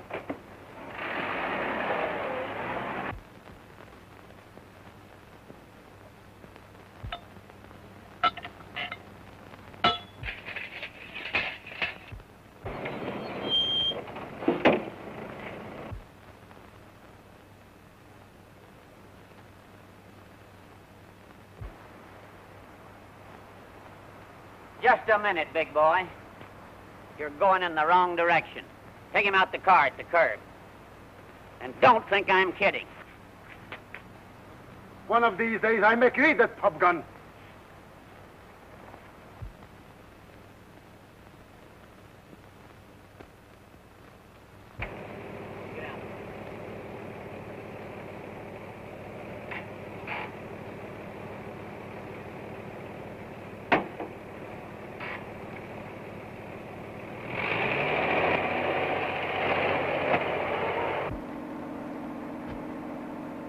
Beat it to the flying field while I get McCoy ready.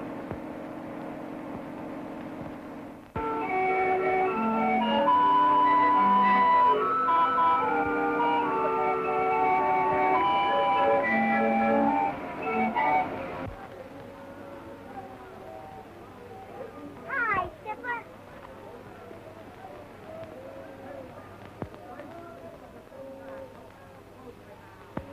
We stole a couple of minutes between acts just to sneak in and say howdy.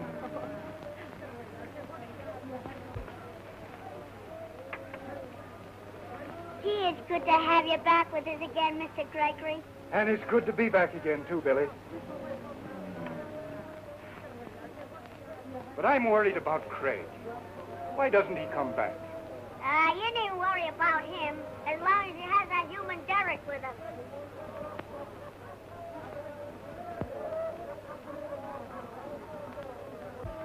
What happened? Where's Craig? They got him away from me. Well, what you doing, you big palooka? Picking feathers off a duck? Will you quit picking on me? I did my best I could. But they had a gun on me. Ah, you're still a big palooka. That settled it. None of you are safe as long as the Eagle continues his attacks on me. Daddy, what can we do? There's only one thing to do. Give myself up to the police. The police? Why, Skipper, they'll arrest you for the Eagle's crimes. I know. But if they have me in jail and the crimes continue, it will prove my innocence. Your father is right, Gene. It'll not only prove his innocence, but he'll be safe from his enemies. When do you figure on doing it? There's no use putting it off. Arrest him.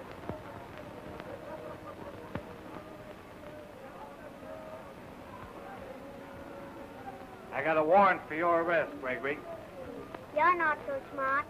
Mr. Gregory was on his way to jail, where he'd be safe from you birds. That's a pretty thin story. But it's true. What, give yourself up with all the Eagle's crimes against you? My father is not the Eagle, and no one knows it better than you. What do you mean by that? What do you think she means, you lame brain? Ah, cut out the row. If Mr. Gregory was on his way to the station, I don't guess he's got any objections to going along with us.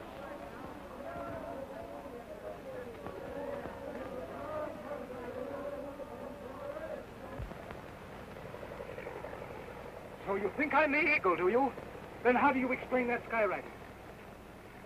Another message from the Eagle. Danby. Look. He has written your name. And now he's drawing a line through it. Means I'm a marked man.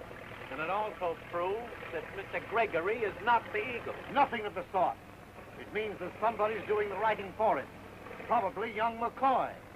Look, the plane's in trouble. He's going to make a forced landing. I'm going to see who's in that plane. You take charge of the prisoner, gentlemen. Yes, and we'll stay and see that you don't get rough with him.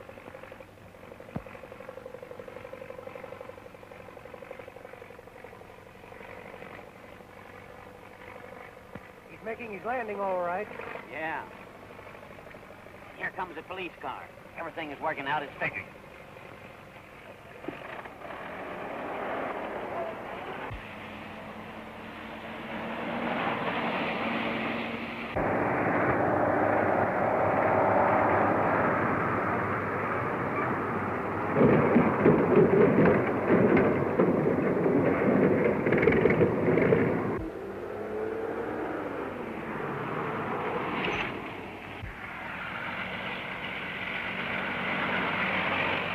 There's another car ahead of us.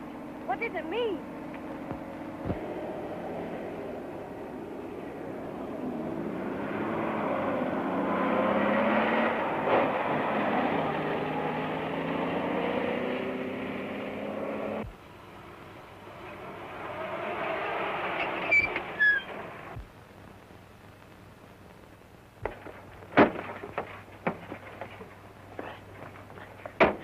Untie his hands.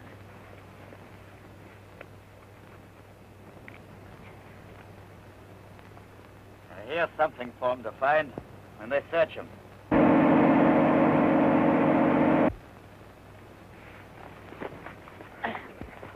God.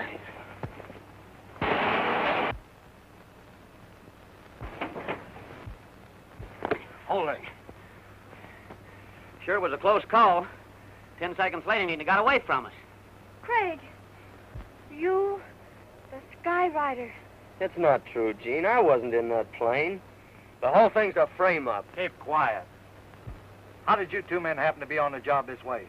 Oh, why, we're a couple of private detectives working on the case of the airplane company. It's a lie. He's working for the Eagle. Looks to me like you're working for the Eagle. We'll find out more about this when we get back to the carnival grounds. Can you drive my car? Yes? You two men stay here with the plane. Come on. Come on.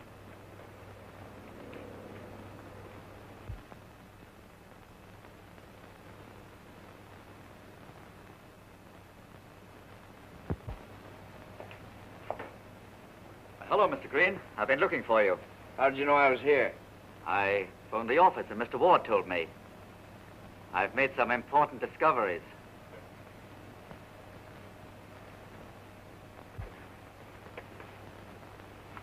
I see you've got the Eagle, and I've got clues that lead to McCoy as his aide, the fellow who has been writing his messages into the sky. What have you got to say about that, Gregory? I am not interested in the stupid lies of your paid thugs. What's that? Green. You heard what he said. So, you caught the skywriter red-handed, just as he was trying to make his getaway from the plane. Did you find anything on him that shows he's working with Gregory? You know he didn't. You framed me, but you can't drag Mr. Gregory into this. I'm not so sure. I haven't searched you yet.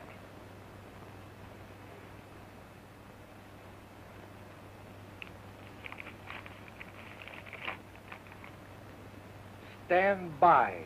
When the directors reach the carnival grounds, write Danby and draw a line through it. G.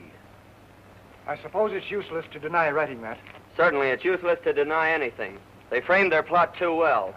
You can arrest me, but not till after I've told my friends the truth.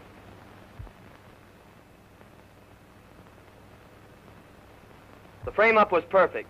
They planted these flying togs on me, planted the forged note in my pocket, and planted one thing more on me that you haven't found yet.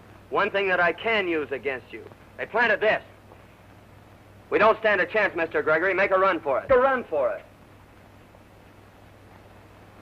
Drop that gun. Gene! Drop it. Hold him. You talk of frame-ups after what you've done to my father. You used that skywriting in your own crooked game. You planted that note to make it appear that you were only an agent of my father. Then you urge him to flee, branding him, your best friend, as guilty. We'll see that he gets what he deserves. Stand where you are. We carnival people have our own way of dealing with traitors. Take him and peg him out. Peg him out? Gene, you don't mean... You know what I mean. It's a trick to get him away from us. You think it's a trick, do you? Well, see for yourselves. Take him outside.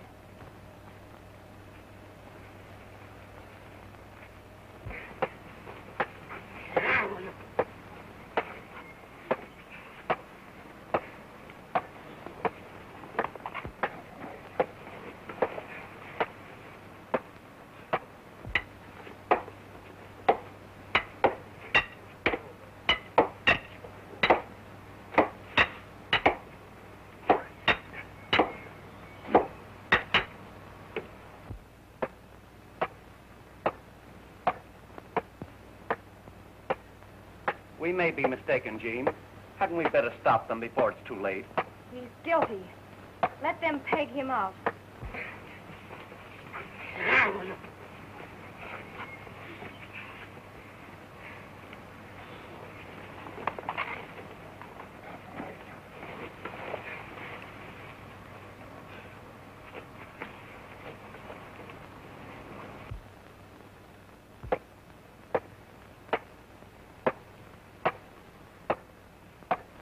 Gene! Gene! I swear I'm not guilty.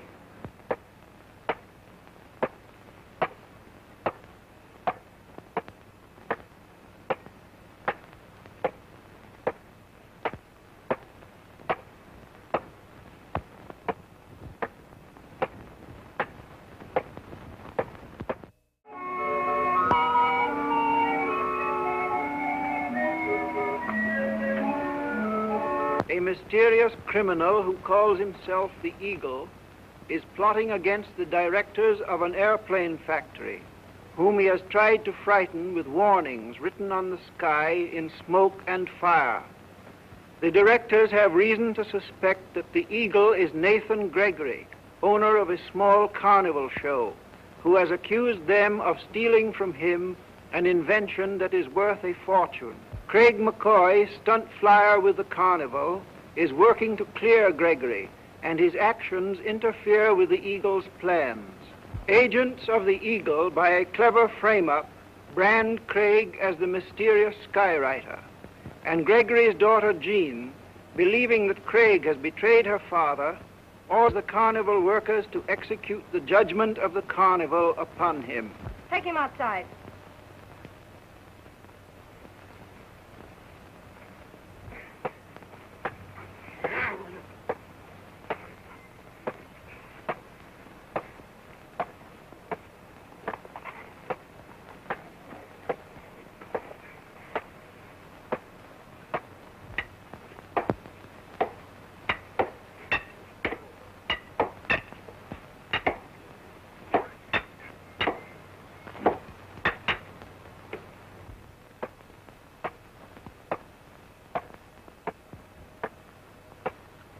We may be mistaken, Gene. Hadn't we better stop them before it's too late? He's guilty. Let them peg him out.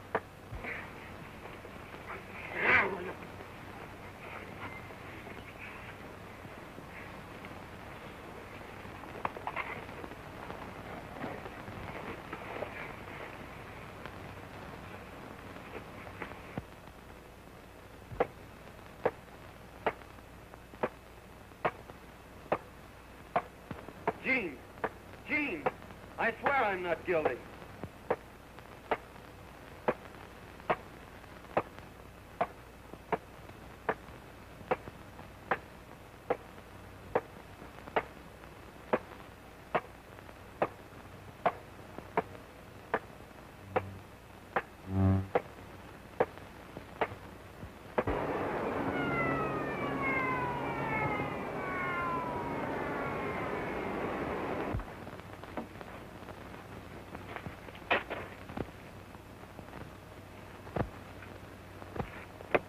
Say, what do you mean by impersonating a man?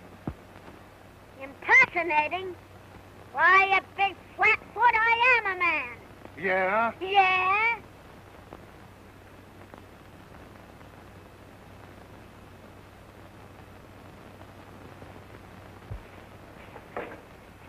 McCoy'll never do any more double-crossing.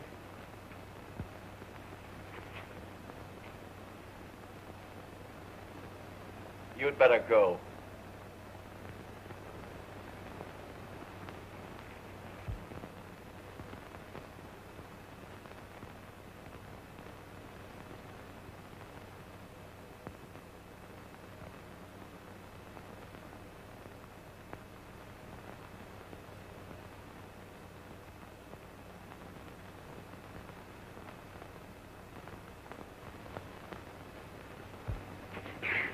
One yap harder with you and I'll...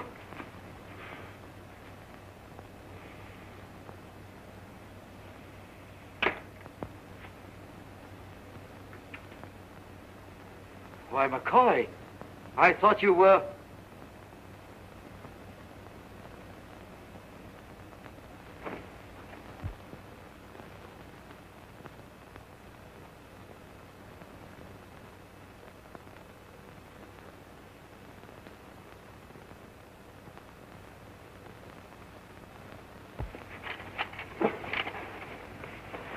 Skipper. Oh, we got a little business with him later.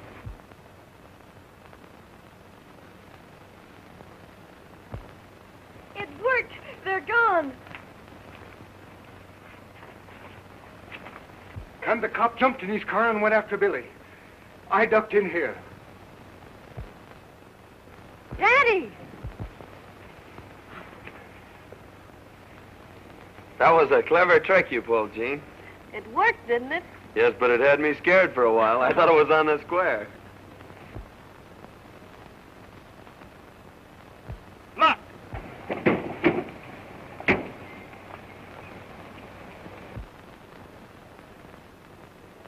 Here's the one who framed me, and he's working with the Eagle. And... Beat it, quick. The cop's come back, and he's headed this way. Oh, hide somewhere. Here, out here, quick. Go. Go on.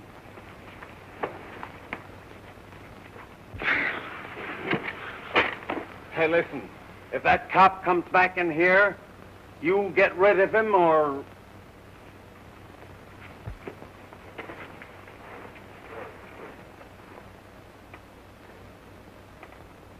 Have you seen Gregory?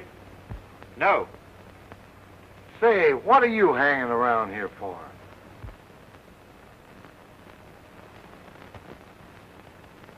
I have to stay here. What do you mean you have to? I'm a private detective, hired to watch Gregory. I've got to stay here and pick up his trail. Good. You stay here and nab him if he shows up. I'll go over and watch that airplane. The skywriter will be back for it sooner or later. Okay.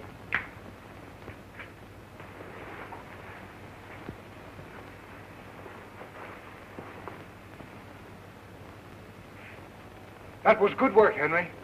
Oh, that was nothing at all, Skipper. If he'd have squawked, I sure would have plugged him. Where are you?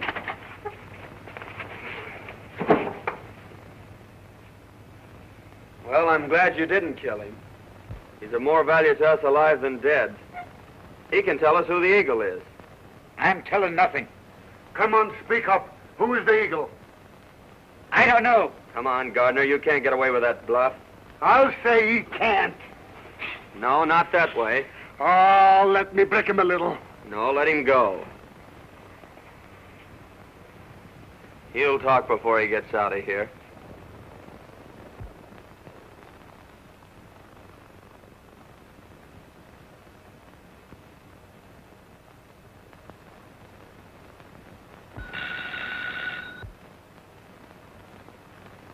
Hello. Better get that plane out of the way before the cops find it.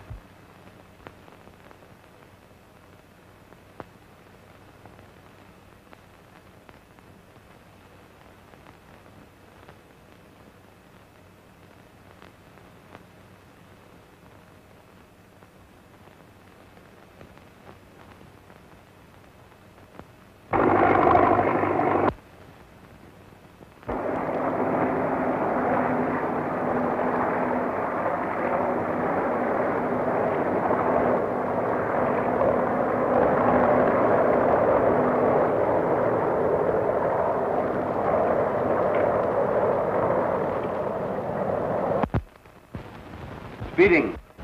Driving on the wrong side of the street. Not guilty. Cutting corners. Not guilty. Reckless driving, Anne. What's this? Resisting an officer? Who, me? Guilty as charged. Getting rough with the police department is a very serious offense, young man. This'll cost you $10. It's worth twice as much to get a smack at that big hog. By the way, you have a friend of mine here named Pat Kelly. How's the chances of paying him a visit? Kelly, the guy that killed Clark? The guy you think killed Clark. Well, I guess you can see him. Take him out, Donald. Hey, Scram, I'm no cripple. Lead the way.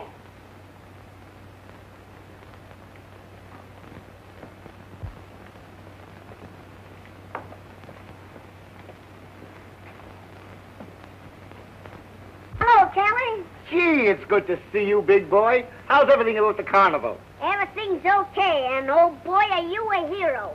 Who, me? You taking a rap for killing Clark so Craig could be loose to investigate sure has made you stand ace high. Ah, gee, Billy. Any of us would give his right arm for the skipper.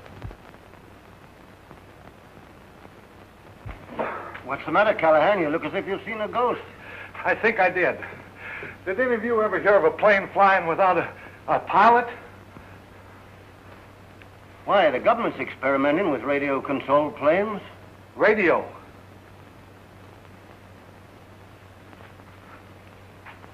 That's it.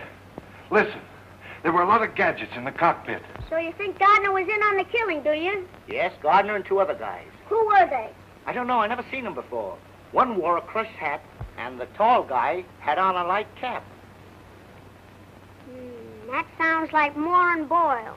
Can you prove it on him? Well, knowing it and being able to prove it is two different things. This sounds like a hot lead. I gotta get busy. So long, Kelly. I'll be seeing you. So long, big boy. If Callahan ain't dreaming, those sky messages are being written by a radio-controlled plane. I don't know anything about radio, but I seen that plane fly without a pilot. It's up to us to find out where it's operated from. Well, it's not from the carnival grounds. I've been over that with a fine-tooth comb.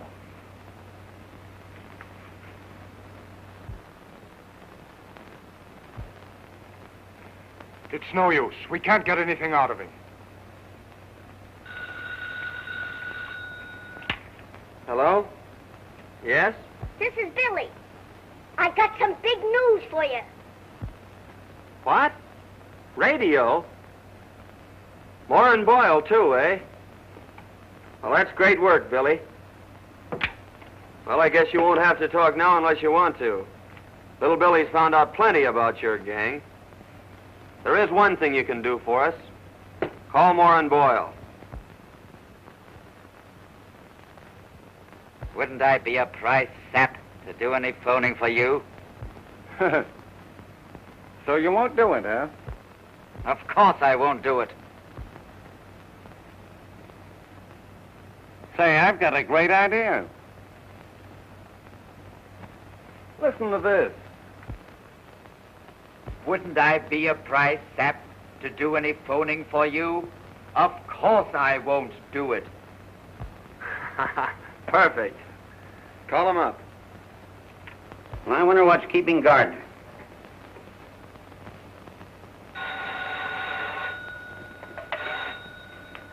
Hello, this is Boyle. It's Gardner. I got pretty badly banged up, but I've got some important information. What is it? Okay, we'll wait. He's been hurt. Hurt? He was afraid to talk over the phone, but he's on his way here. They fell for it. Great. Get the first aid kit, will you please, Gene? All right, Gardner, off with the coat.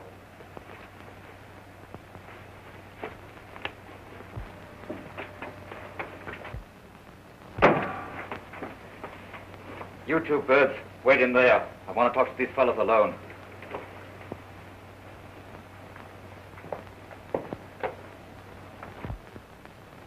Well, what happened? I was trying to make a getaway with Gregory when the carnival crowd jumped me. Well, they sure wrecked you. I'm lucky to be alive. That confounded ventriloquist tried to shoot me. Well, how'd you get away? Never mind that. We've got to get busy. McCoy knows that you two were in on the shooting of Clark. You mean he knows who fired the shot? I think so. Then we've got to stop McCoy. We'd better phone the Eagle. He may have a better plan. You do it.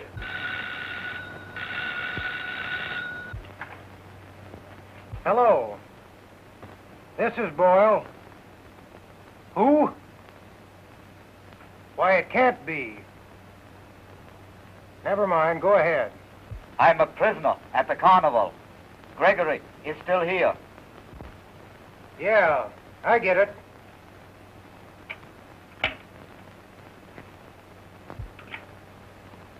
Give me the police station. Hello, police. You'll find Gregory at his carnival. Yeah, I'm positive he's there. And the show people are holding a prisoner. Mr. Gardner. Hold it.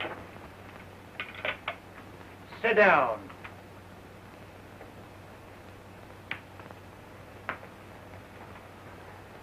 Take off his phony bandages.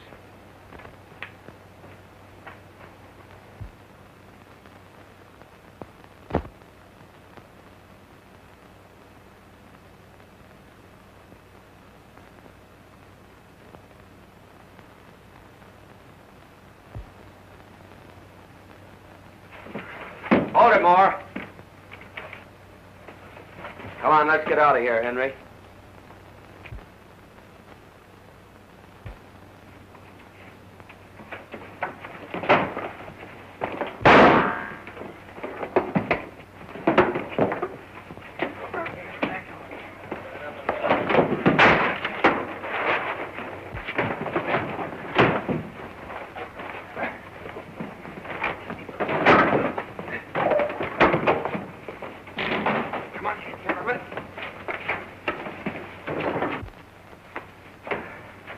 Out the bar escape, Henry. Just a minute, you. Back inside. No, you don't. Down there, you. Come on, Henry. Try the other door.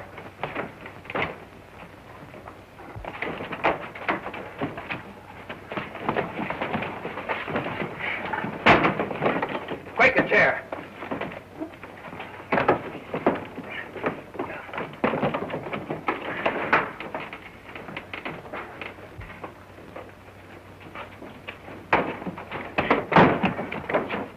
They went down the fire escape. We can beat them by the stairs.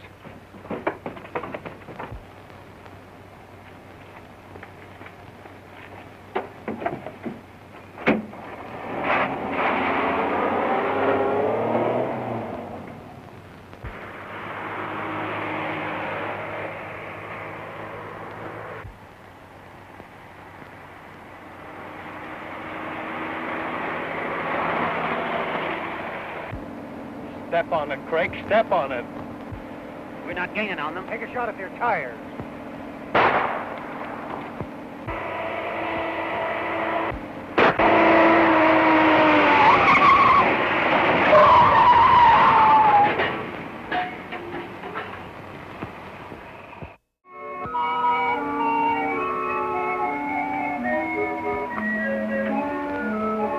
A mysterious criminal who calls himself the Eagle is plotting against the directors of an airplane factory, whom he has tried to frighten with warnings written on the sky in smoke and fire.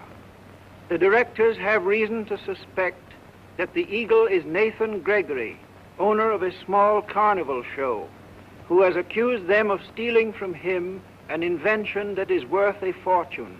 Craig McCoy, stunt flyer with the carnival, and his friend the ventriloquist are trapped by agents of the Eagle in an office which they have discovered to be the Eagle's headquarters. Try the other door.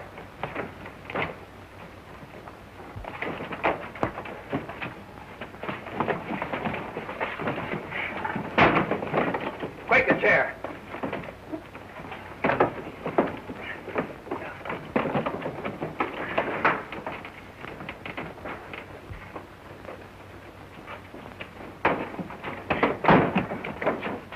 They went down the fire escape. We can beat them by the stairs.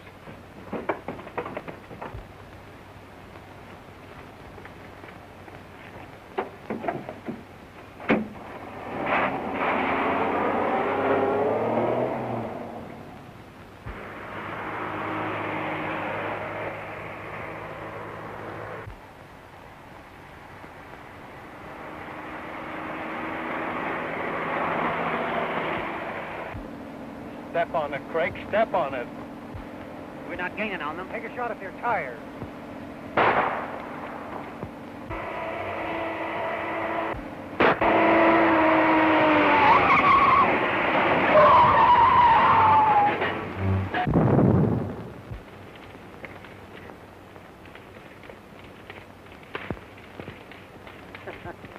Well, that takes care of McCoy, all right. Yeah. We better get out of here in a hurry. We'll head back to town around the other way.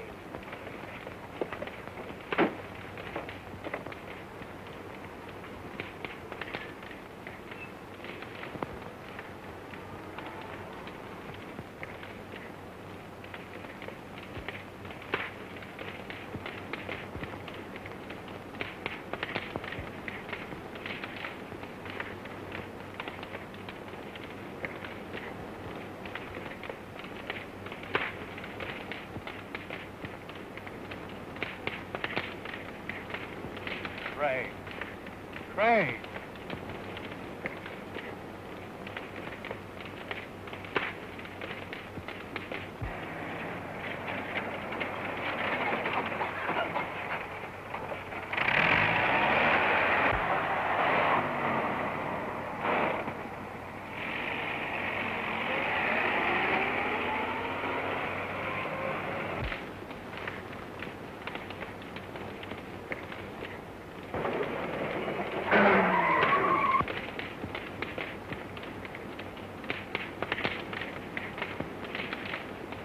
No, you don't. Pick up McCoy and throw him in the car. What about this other mug here? Oh, McCoy's the only one we want.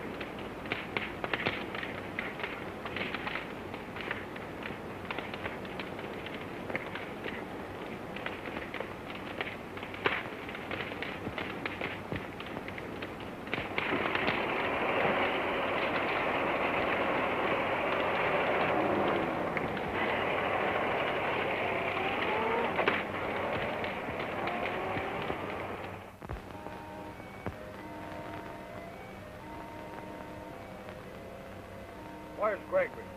He ain't been around here for a week. No. Well, we know better. All right, boys, round up everybody on the ground.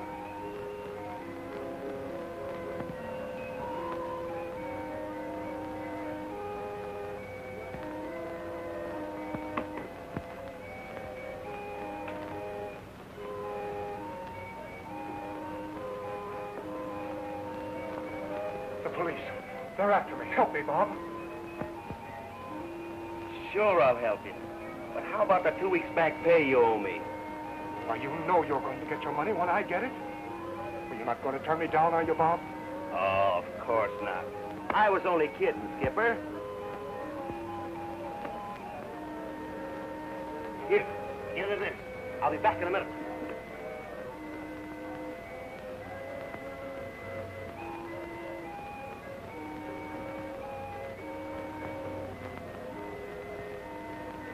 Get back in your tent. What's the idea? Get back.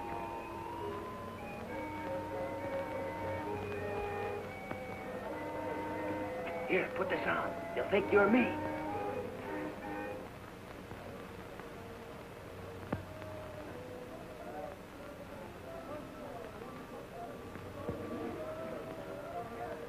Anyone else in here? Nobody but me. All right, you stay here.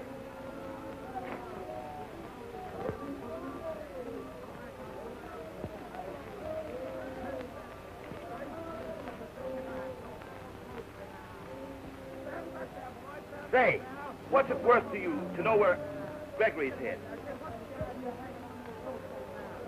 Plenty.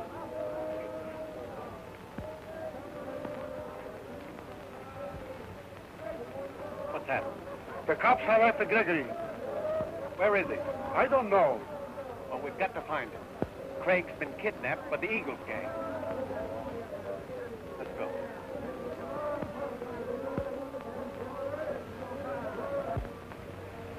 Do you know where the skipper is, Bob? Watch the door, Hyden. I've got bad news for you, Skipper. Something is up.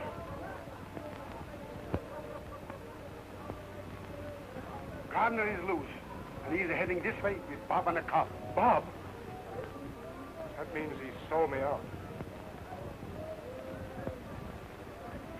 Get in there, quick.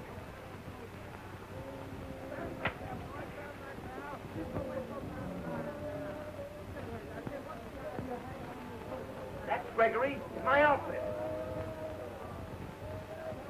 The game's up, Gregory. I've got you. Somebody's been kidding you, officer. What's the idea? You're trying to be funny? Oh, it's a trick. He was here. He couldn't have got out. That's where he is, in that cabinet.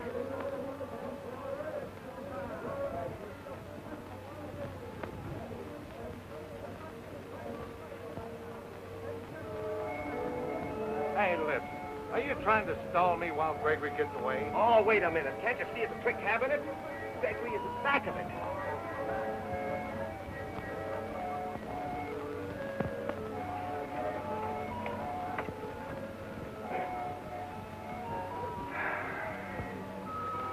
What are you trying to pull on us? Gregory is inside now. You're crazy. We just looked inside. Don't you understand? You can take the panel and turn it around. If you go out in front, you'll catch him. All right, I'll look once more, and he better be there.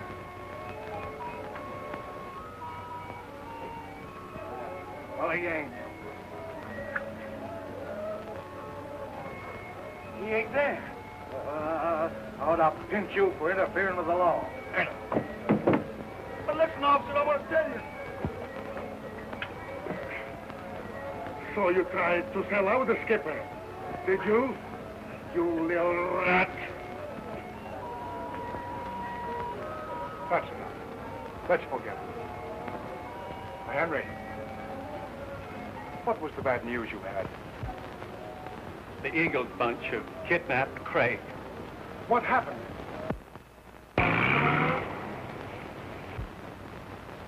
Keep him here till I report to the Eagle.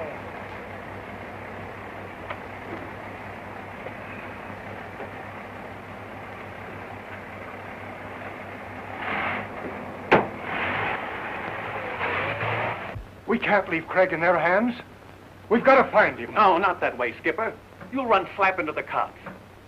I'll take care of this bird. Go and get me an empty trunk. You can't get a skipper out in a trunk.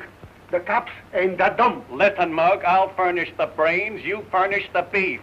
Get that trunk.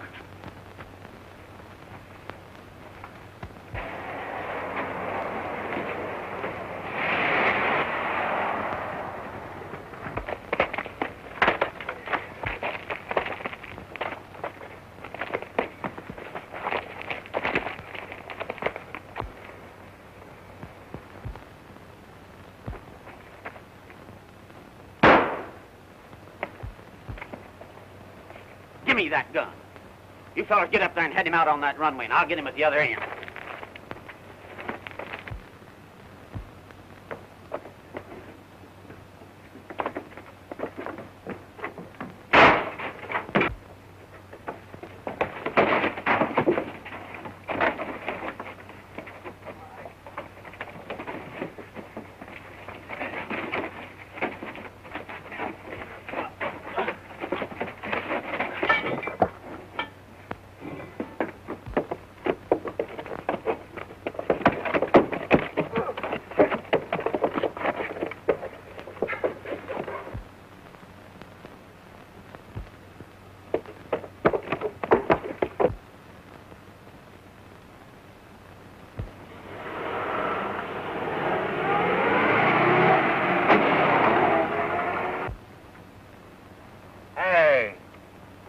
do you got in that trunk?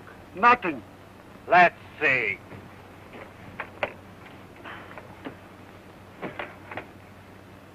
Open it up.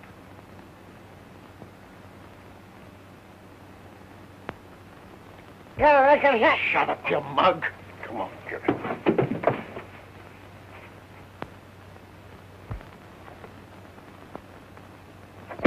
All right, take it in.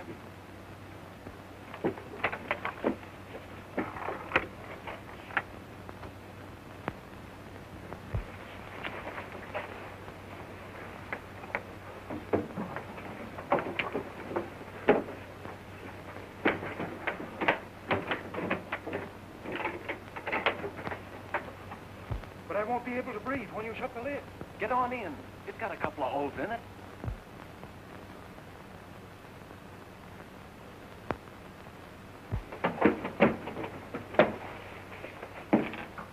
What's the idea? I ain't done nothing. You've got Gregory in there. I have not. Now I know he's in there. Open it up. Didn't I tell you it wouldn't work? Oh, so he is in there, huh? Come on, give me the keys. Gee whiz. I give it to him, and it's locked up in there. Now we'll have to take the trunk and all to the station.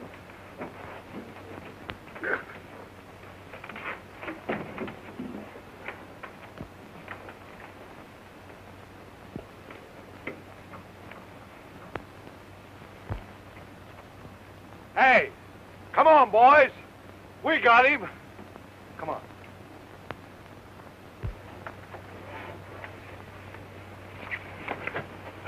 That was great work, boys. I'd give $1 to see that cop's face when he opens the trunk and sees who's in it. And I would give $2 to hear what the double-crossing clown says when they turn it loose.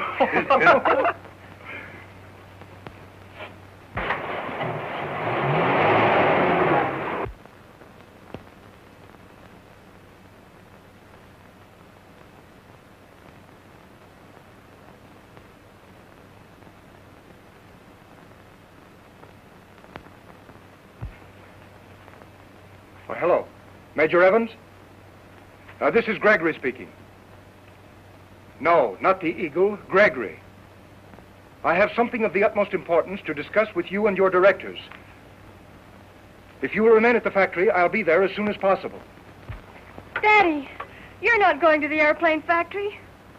They're holding Craig prisoner. I've got to do something to help him. Oh, but those men are your enemies. You can't put yourself in their power. You wouldn't have me desert a friend who's risking his life to help me. Now, would you, Jean?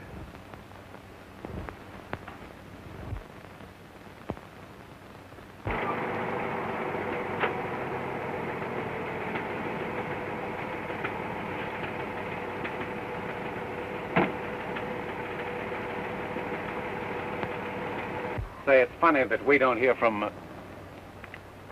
Why, Craig! We thought you were still a prisoner. Oh, I got loose. Say, the skipper has just gone to turn you loose. Gone? Where? To the factory. Why, he's meeting the directors there.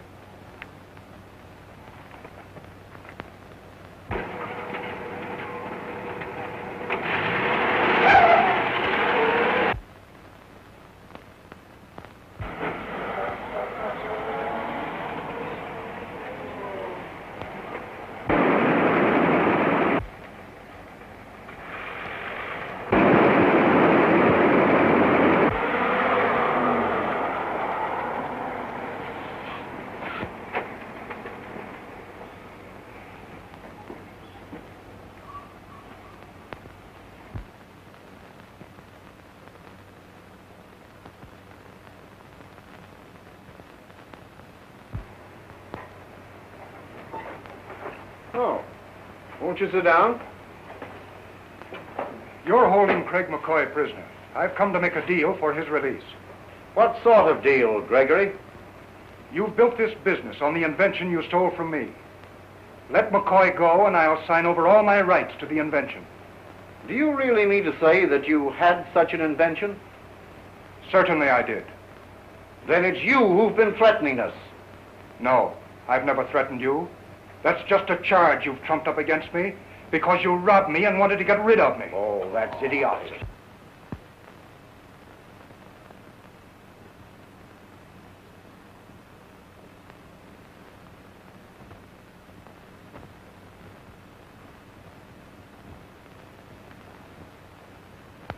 Now, wait a minute. You can't buy McCoy's release from us, Gregory. In the first place, we haven't got him. Second place, we're not afraid of your claim. We bought a legitimate patent from the man who invented it. Prove that last statement, and I'll believe you're not holding McCoy prisoner. Green, you bought the patent. Isn't the bill of sale in the safe? Why, yes, of course. Get it, will you please? All right.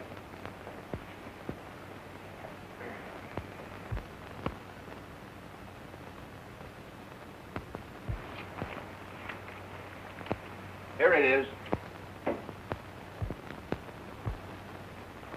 The eagle! Don't let him get away! Oh. He killed my father! I got him, I got the eagle. Got him!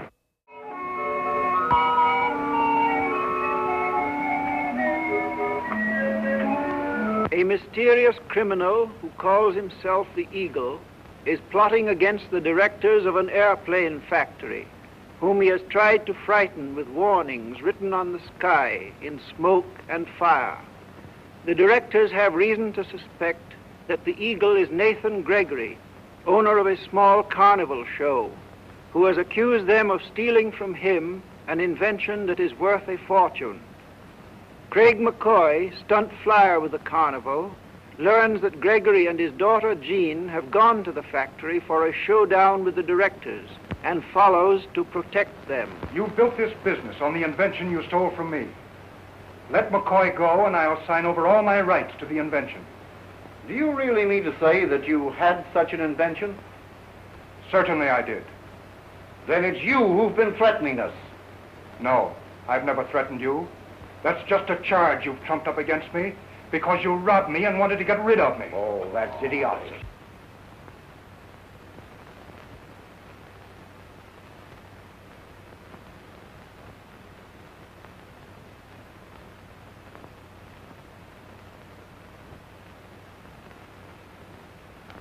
Now, wait a minute. You can't buy McCoy's release from us, Gregory. In the first place, we haven't got him. In the second place, we're not afraid of your claim. We bought a legitimate patent from the man who invented it. Prove that last statement, and I'll believe you're not holding McCoy prisoner. Green, you bought the patent. Isn't the bill of sale in the safe? Why, yes, of course. Certainly. Get it, will you please? All right.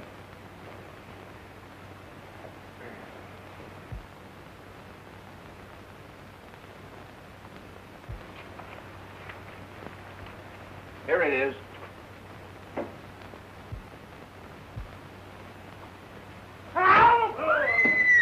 The eagle! Don't let him get away!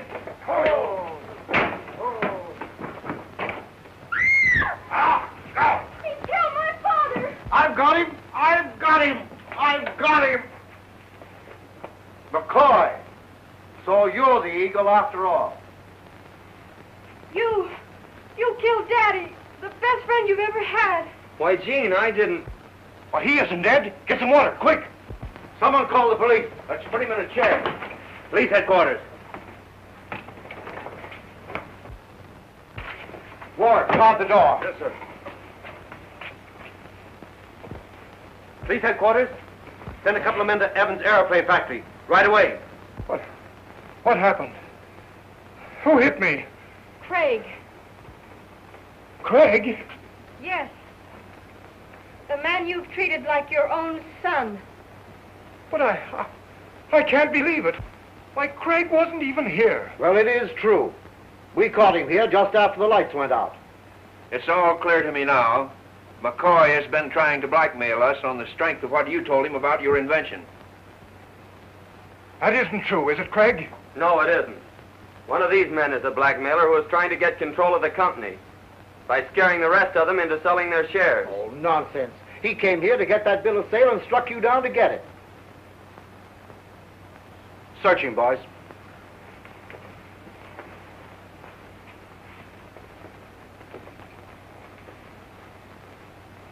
He hasn't got it. Well, if he hasn't got it, where is it? Well, gentlemen, no one has left the room since the bill of sale disappeared. Why don't you all submit to a search? That sounds reasonable to me. I'll be the first. But who's going to do the searching? Mr. Gregory was unconscious when the paper disappeared. He couldn't have taken it. So why don't you let him do the searching? All right.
What's that? The window. Who the dick is it? Look here. Hey, fellas! Come on, get her! Hurry up, get him! Get out of that room! Hurry up, get out! He went that way.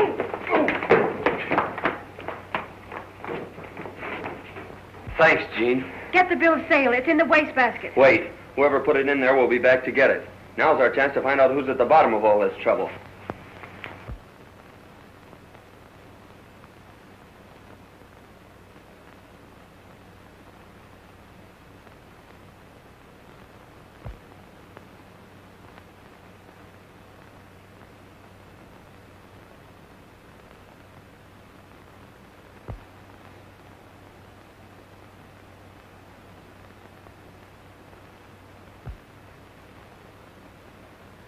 Don't move. I've got you covered. I knew the guilty man had come back for that paper. So you're behind all this, are you, Major Evans? No, you're all wrong. I knew the bill of sale was hidden in the basket, and I came back here for the same reason you did, to catch the thief when he returned. Then why were you reaching into the wastepaper basket? Well, I just wanted to Look, make sure. the wastebasket.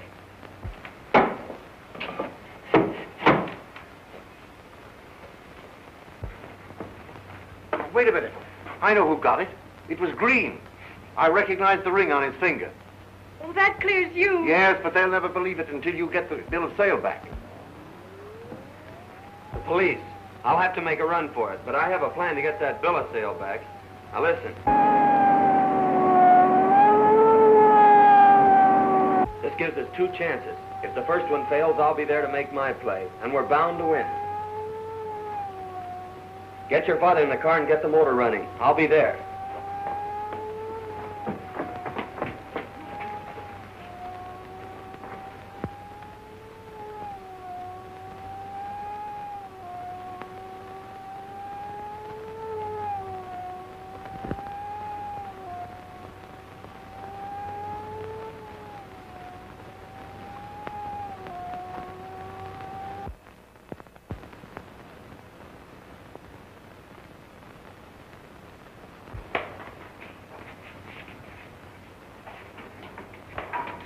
I've got him. It's me you've got, you fool.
Did you catch him? No, he got away in the car. Which way did he go? He went with Gregory and his daughter. You can catch him at the carnival.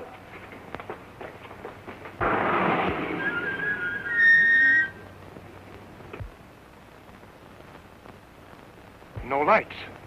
Well, that's funny. I thought sure the troupe would keep the show going.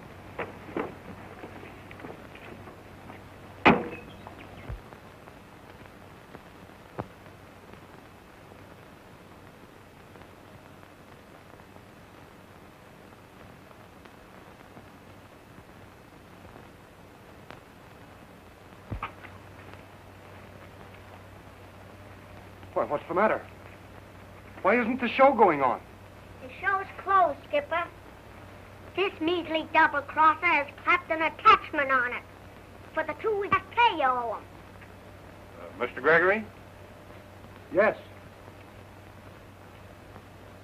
Good night.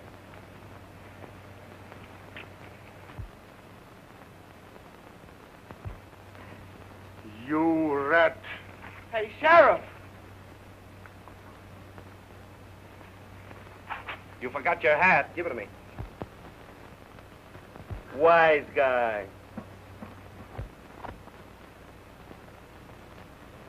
Oh!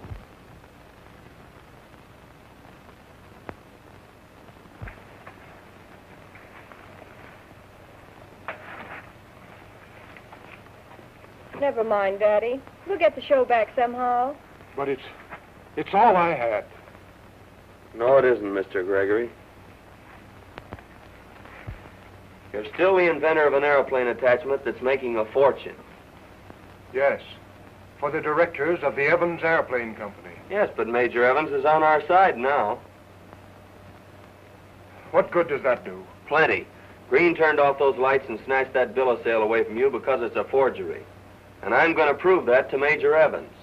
But what good does that do, Father? Well, when Major Evans knows that Green's claim is a fake, he'll recognize your father's rights and give him a square deal. You could buy a dozen carnivals then, Dad.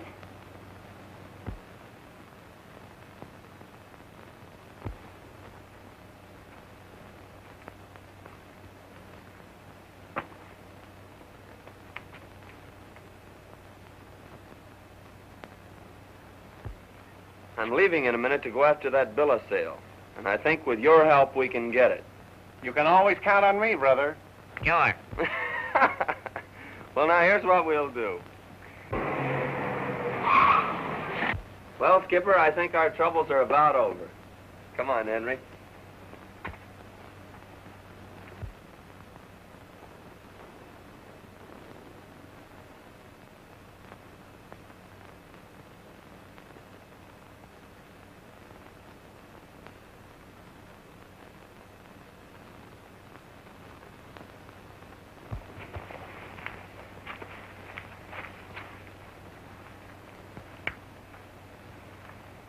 I'm glad you've come.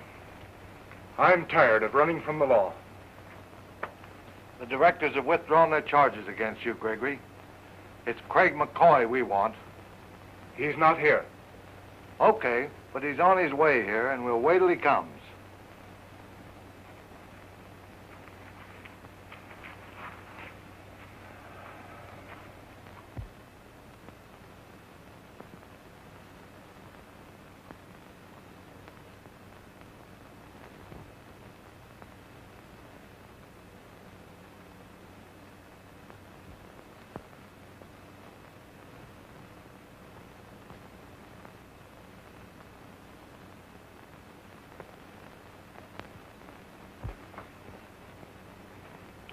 Major Evans to see you, sir.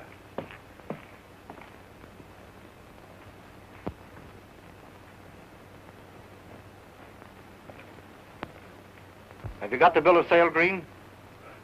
Why, what makes you think that Come on, don't stall. We've got to work fast. Gregory and his gang are on their way here to get it right now.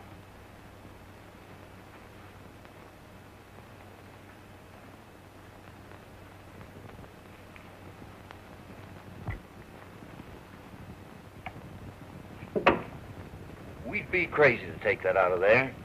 They'll never know where to look for the safe. They'll ransack the whole house. Don't take any chances.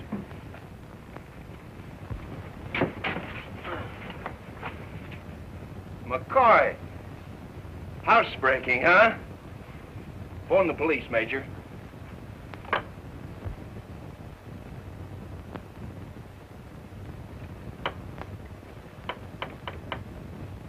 Line's dead. Somebody's cut the wire. Oh, yeah. Why did you come sneaking into my house? To get the bill of sale. I see. And how did you plan to get that bill of sale? Well, I figured on getting in here and finding out where the safe is. And you'll admit I accomplished that much. Yeah. And then what? Well, then I planned to knock the vase over so that you'd come running in. And that worked out all right. All right, go on. Keep talking. Well, my next move was to keep you talking while my partner got into the next room and sneaked the bill of sale out of the safe. And we seem to have accomplished that, too. A trick, eh? Bring him in here.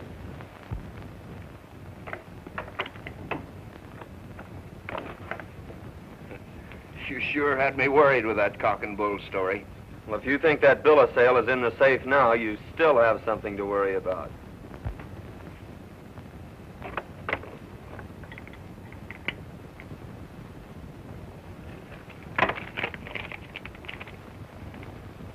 What's all the kidding about, anyway? All right, Major, keep him covered. And now, Mr. Green, I'll relieve you of that paper. Stand back, McCoy. Give me the paper, Green. Come on, give it to me. So you've double-crossed me, have you, Major? Well, you're not so smart. Don't move, Evans. Always have 2 or 3 strings to your bow, Major.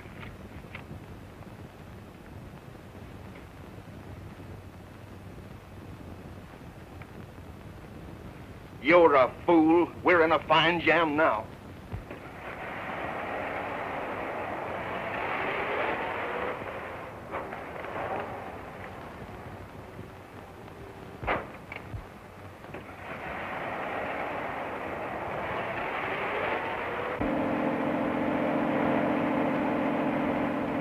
Give me that bill of sale. Come and get it.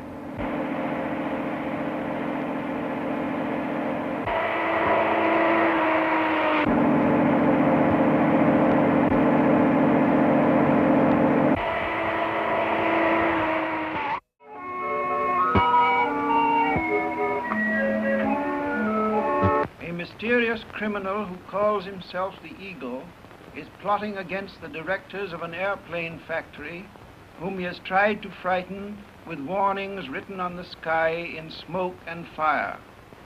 The directors have reason to suspect that the Eagle is Nathan Gregory, owner of a small carnival show, who has accused them of stealing from him an invention worth a fortune. A bill of sale on which the directors base their claim to the invention has been mysteriously stolen, but Craig McCoy, stunt flyer with the carnival, has traced the theft to one of the directors, named Green, and has recovered the paper with the aid of his friend Henry, the ventriloquist of the show. Don't move, Evans. Always have 2 or 3 strings to your bow, Major.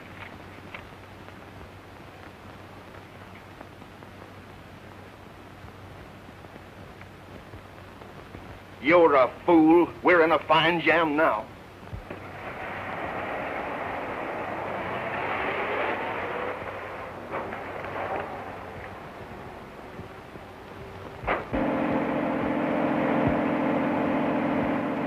Give me that bill of sale. Come and get it.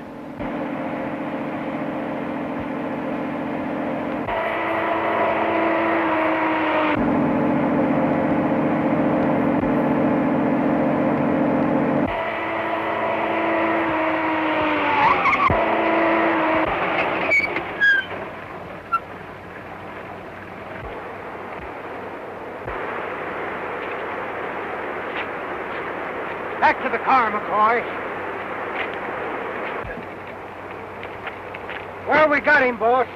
Yes, I see you got him, but what I want to know is, have you got the papers? Well... No. He dropped them when I fell off the car, and it went in that.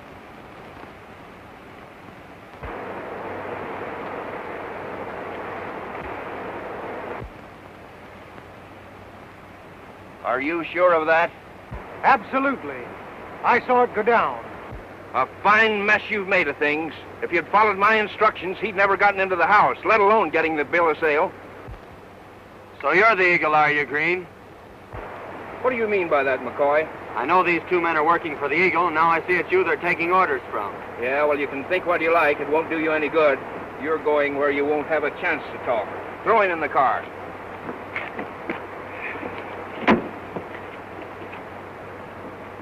Now, if we could only get a hold of Gregory, we'd have the whole thing in our hands.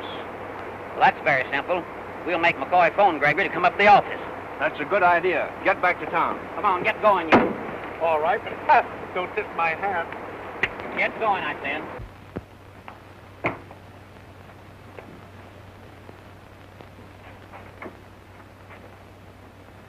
There's the phone, McCoy.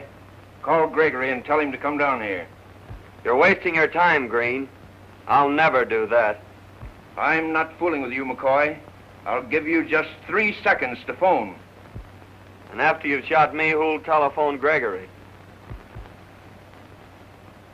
He will. Have you forgotten that he's a ventriloquist? He can imitate anybody's voice, including yours. Me double-cross the skipper? Not in 1,000 years.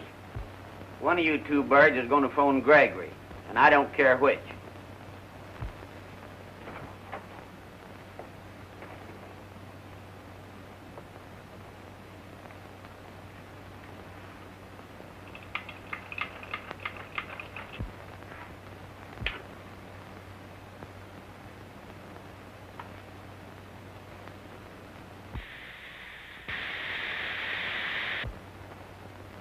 You know, they can melt lead with one of those things.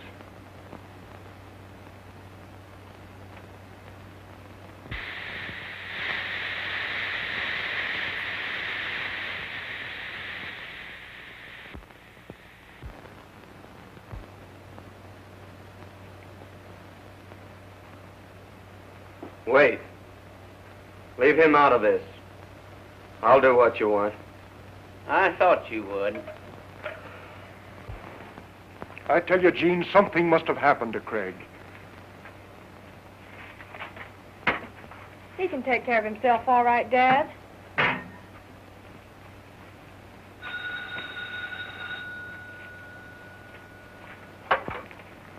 Hello? Is your father there, Jean? Yes, he's here. What? Well, where is he? I just told you he was here. They took him. Who took him? What's the matter? The asylum doctors grabbed Gregory and took him back to the Rid Pass Sanitarium. Well, this gums up everything. We've got to get him out of there. You stay here and watch these two birds till we get back with Gregory. Go ahead.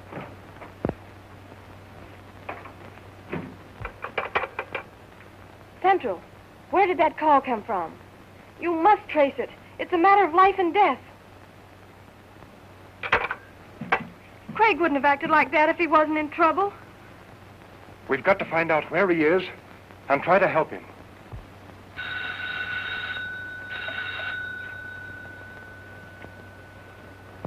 Hello?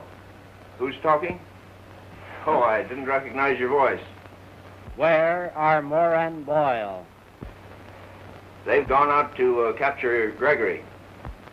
I've got McCoy here with me. Yeah. This time I've got everything under control. All right. Goodbye. Yeah,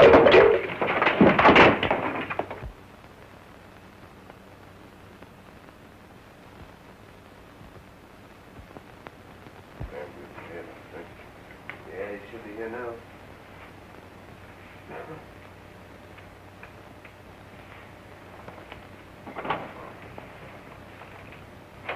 Ah, Danby, we've been waiting for you. I'm sorry, gentlemen. I've just received a very important phone call and won't be able to attend the meeting.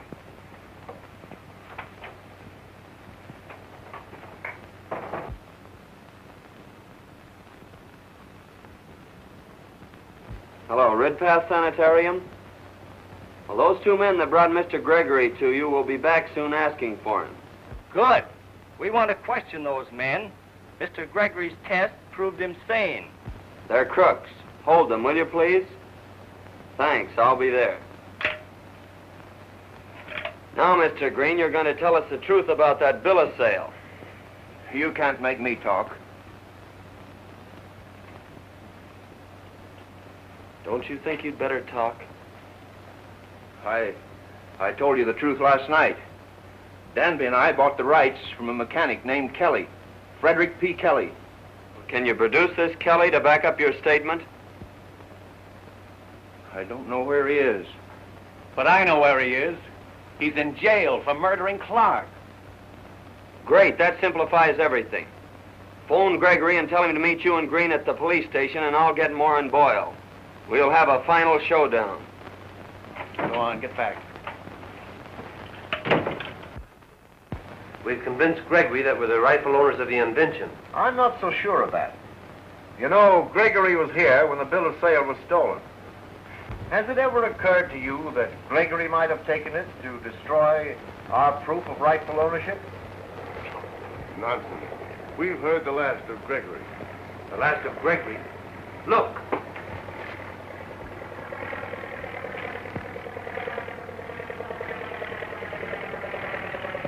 That's Gregory's answer. What can we do against such a man? Phantom threats written by a phantom plane. And those threats have always been followed by death. I'm through. So am I.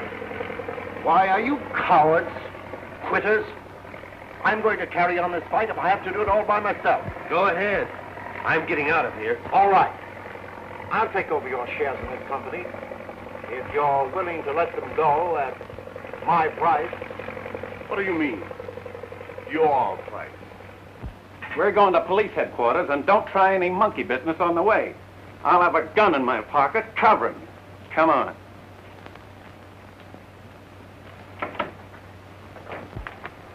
Daddy, Craig's safe. How do you know? Henry just phoned. Craig wants us to meet him at police headquarters right away. Police headquarters? Yes, they've got the Eagle.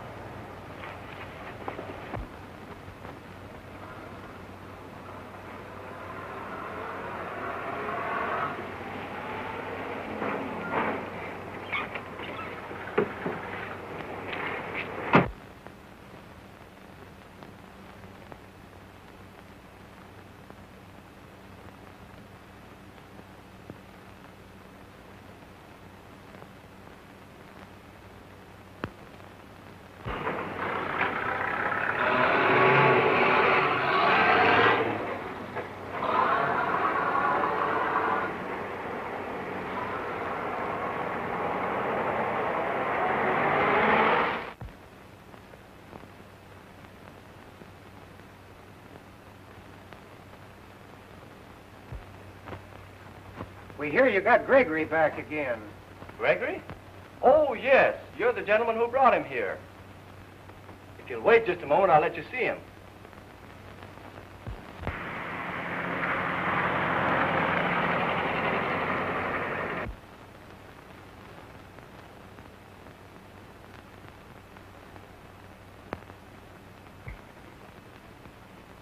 Grab him, boy. No, you don't.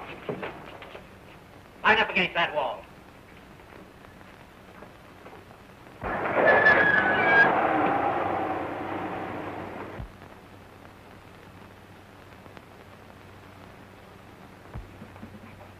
And don't even stick your head out that door till you hear that motor pull out.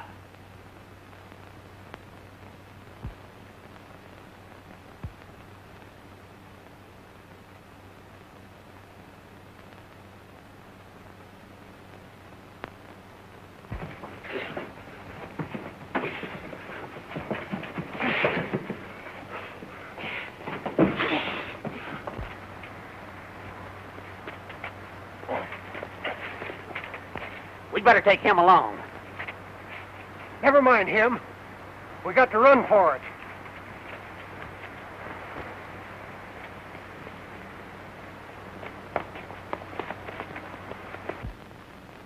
Don't let him get away. Drop that gun.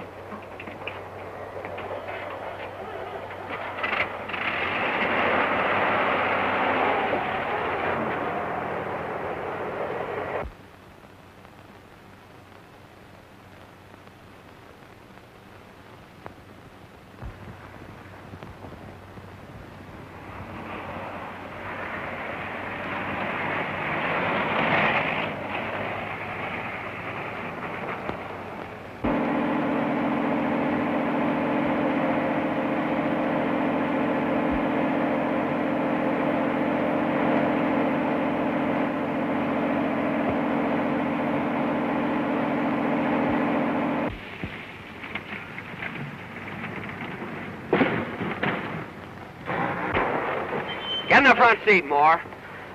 All right, to police headquarters, Boyle, and don't spare this car.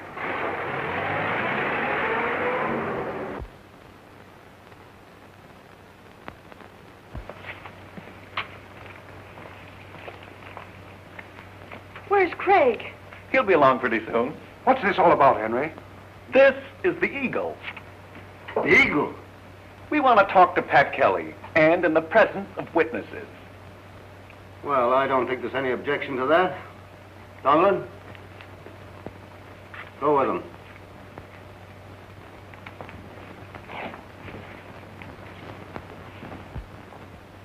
Why, Gene, Skipper Henry, why, it seems like the whole carnival's come over here to see me. Say, what's he doing here? Or what's this all about? Oh, just a little matter of business, Pat. Is this the man, Mr. Green?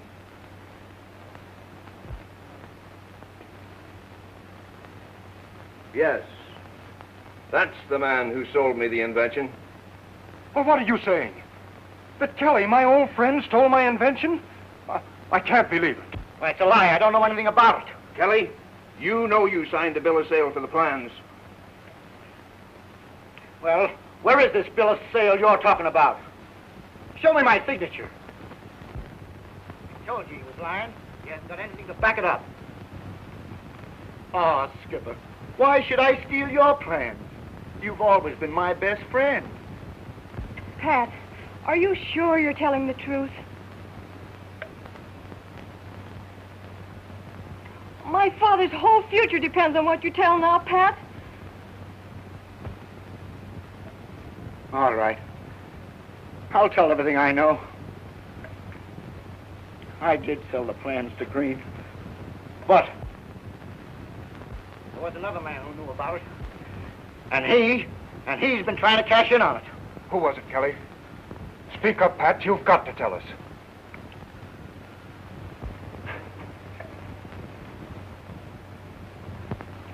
I'm signing my own death warrant. But I'll tell for you, Skipper. The man is...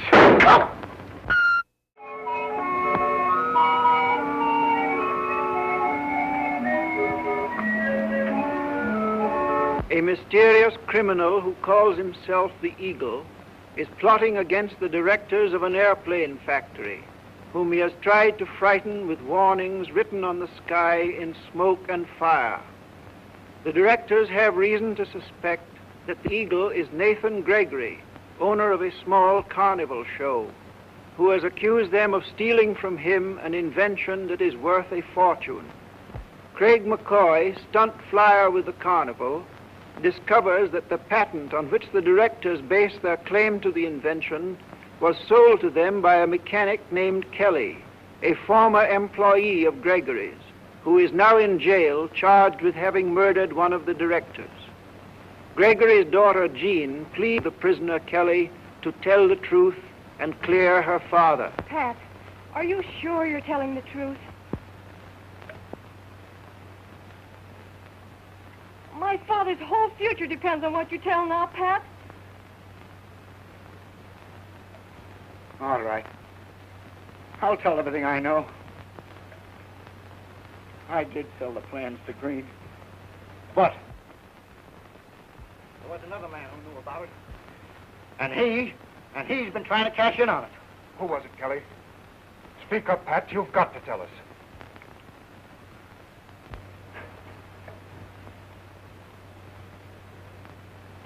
I'm signing my own death warrant. But I'll tell for you, Skipper. The man is...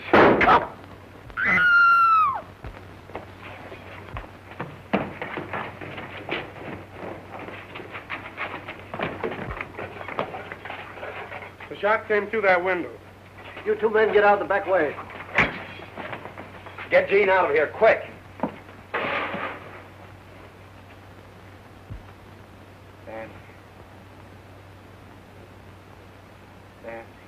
Well, go on, Pat. What about Danby?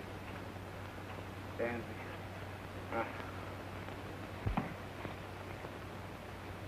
You get some bandages and I'll phone the doctor.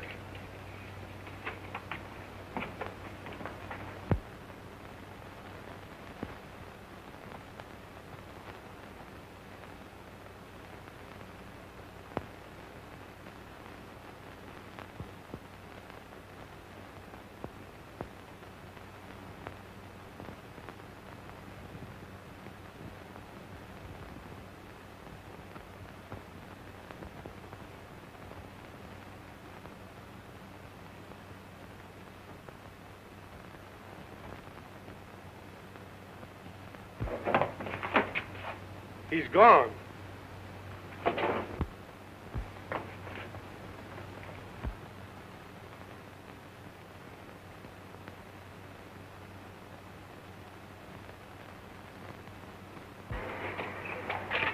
Turn him loose, Henry. Turn him loose? Why? He's the Eagle. He can't be. He was in the jail when the shot was fired.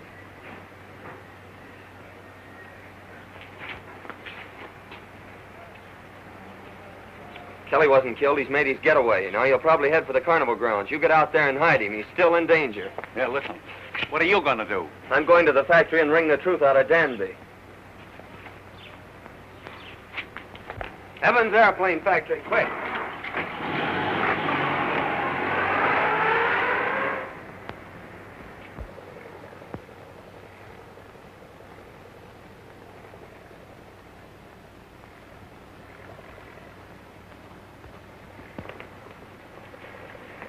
Find anyone? No. Officers, look.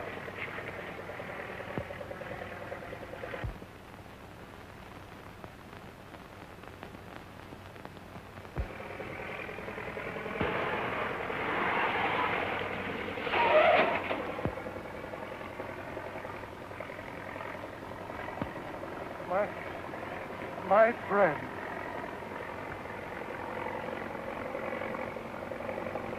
Look, something's wrong with the plane.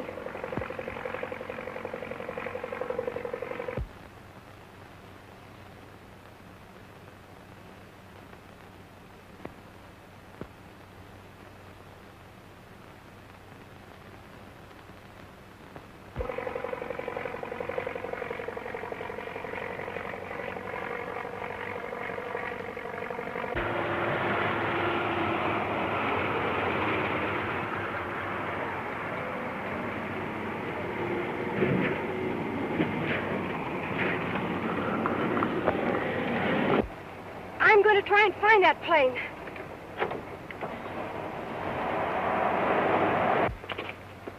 Say, someone just phoned in that plane made a forced landing out by the country club. Come on.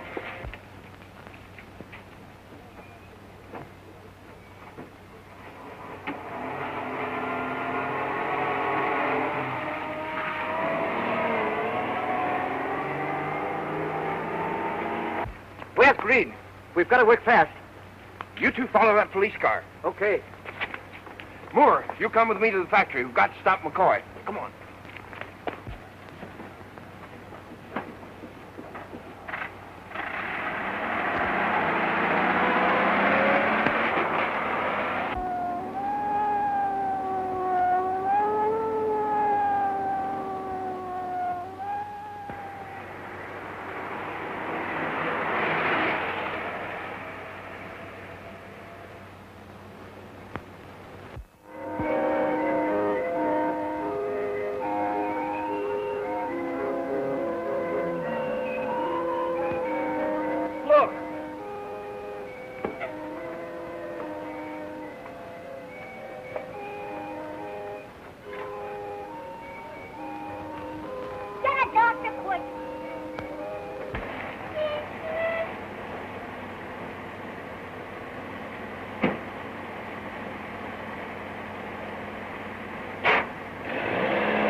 Keep quiet and everything will be all right.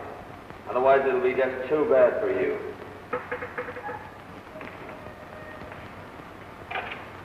Hello? Give me Mr. Danby's office, please. Danby speaking. Why, Mr. Ward has charge of the boiler room. Call him.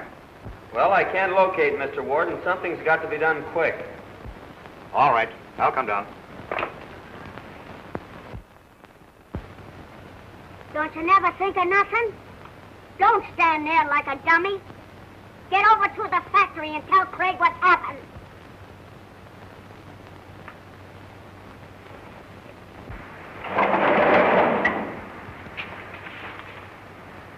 McCoy. What's this all about? Never mind that. Kelly gave me the lowdown on you. You're coming through right now. All right. How much? What do you mean, Danby? If nothing but money will stop the Eagle's crimes, I'm willing to pay my share. Oh, I don't want any money. What do you want, then? I want information. Information that'll help me capture the Eagle and put a stop to his crimes. You mean to say Gregory is not the Eagle? Haven't I been telling you so all along? Gregory has been risking his life to find out who's at the bottom of this blackmailing scheme against you and the rest of the directors. Well, if Gregory isn't the Eagle, who is? Well, it's one of the directors of the company. Clark knew which one it was and was on the verge of telling when the Eagle killed him. I was in hopes that you knew something about it. I do know something. There's one man I'm suspicious of. Who's that? I don't like to make such a charge against anyone without more proof. You wait here while I do a little investigating. I tell you, you can't get in here. But they wouldn't let me in the front office. Why, then, stay out of here. Good afternoon, Mr. Ames. Hello, Frank.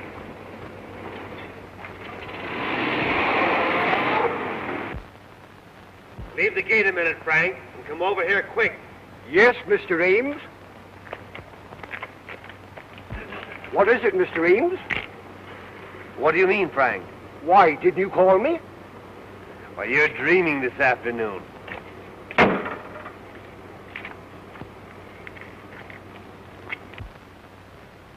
Hey, you can't come in here. Get out of here.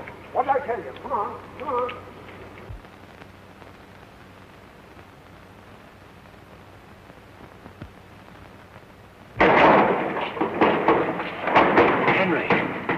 Kelly's at the carnival, all right, but he won't talk. Why not? Why, he's scared stiff.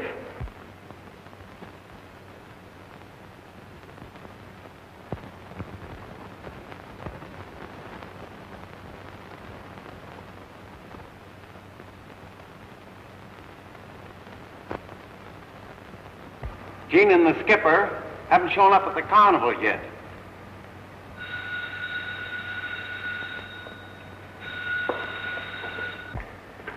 Hello? Come up to room 204. Yes, 204. I found the proof. I'm sure of it now. He's the man I suspected. He is, Hello?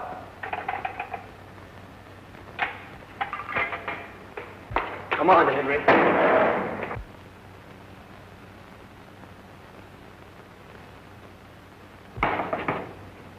Here, I have a key. All right.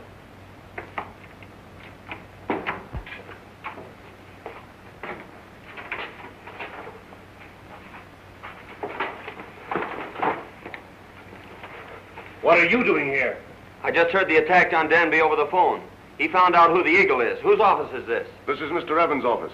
Surely you don't think that... What else can we think? Don't let Evans leave the building. I believe you're right. We can't afford to take any chances. Get more men. Search the building. Question everyone. Come on, McCoy. Henry and I'll wait here in case he comes back. This is all a blind. Somebody's trying to put the blame on Evans. Danby phoned from 204 and this is 206. This is 204.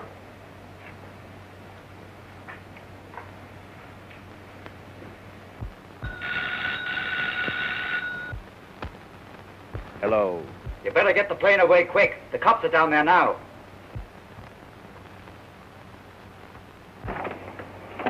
Now, this proves that neither my father nor Craig did the skywriting.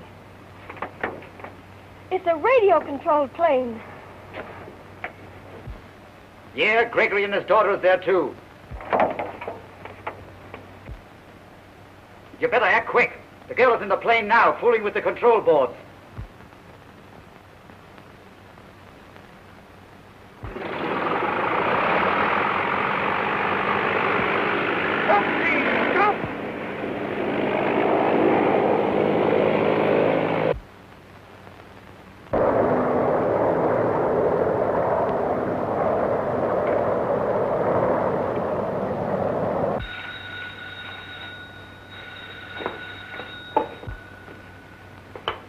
Hello?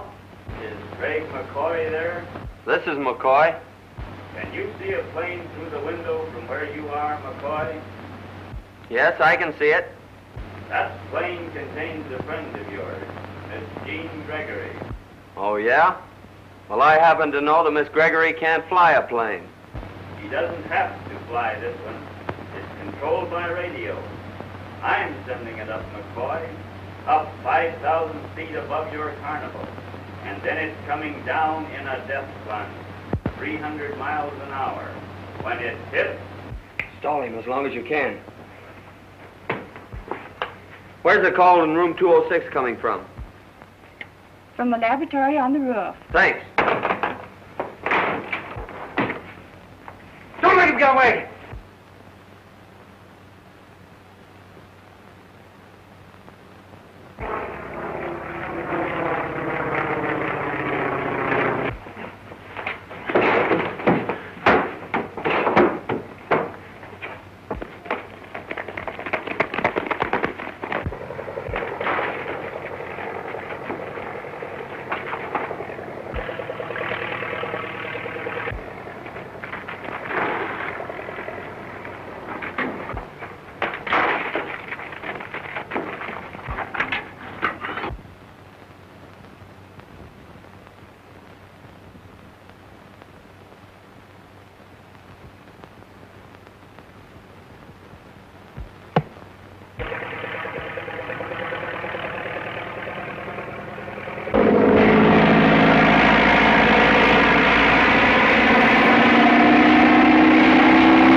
A mysterious criminal who calls himself Eagle is plotting against the directors of an airplane factory, whom he has tried to frighten with warnings written on the sky in smoke and fire. The directors have reason to suspect that the Eagle is Nathan Gregory, owner of a small carnival show, who has accused them of stealing from him an invention that is worth a fortune. Gregory's daughter, Jean, has found the Eagle's skywriting plane, which she now discovers is operated by radio control. While Jean is in the plane, the Eagle sends it up into the air and telephones Craig McCoy, Jean's friend, that he intends to crash the plane. Craig locates the Eagle's radio control room and makes a desperate effort to save the girl he loved.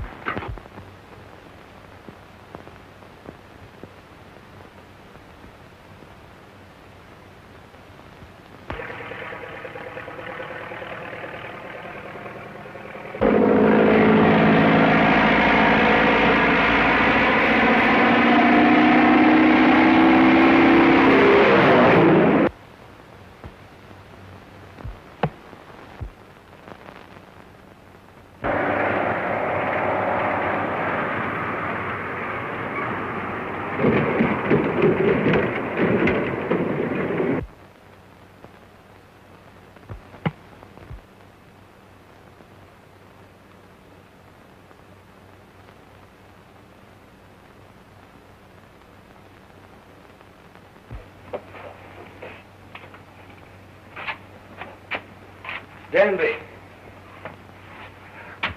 How did you get here? Why, the Eagle had me locked in that closet.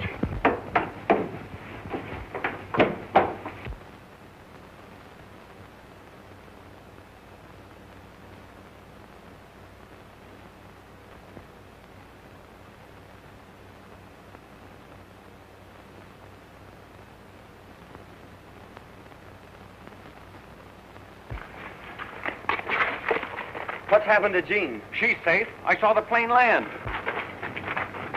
way did he go? He went in through a lower window. Come on.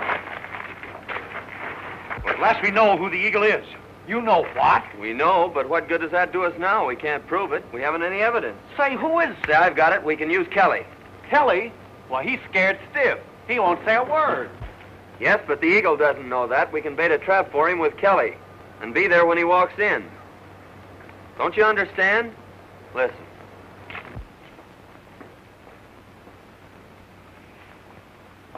No, it doesn't seem possible, but he's vanished into thin air. Seems that way, doesn't it? Well, And that'll prove his guilt beyond a doubt. great.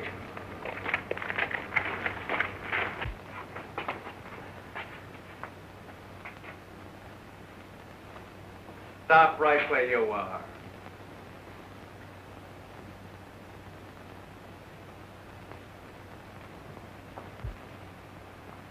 How good a ventriloquist are you? The best in the world. Well, here's your big chance. Listen.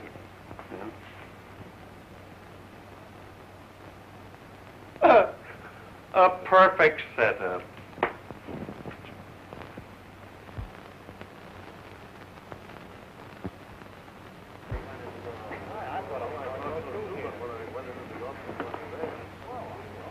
They're in there. Are you sure you know your cue? Yes. When you say, unfortunately, Kelly's at death's door. Right.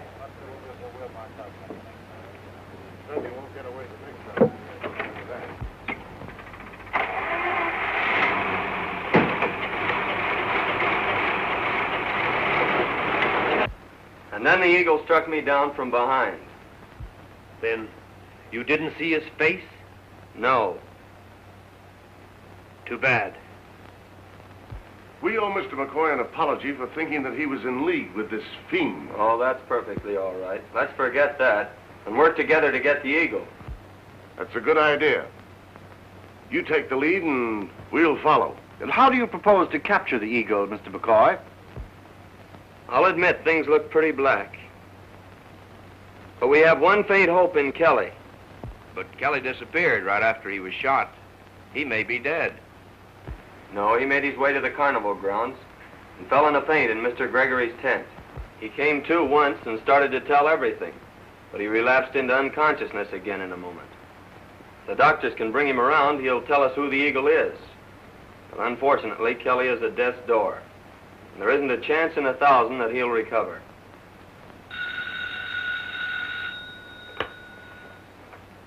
Hello?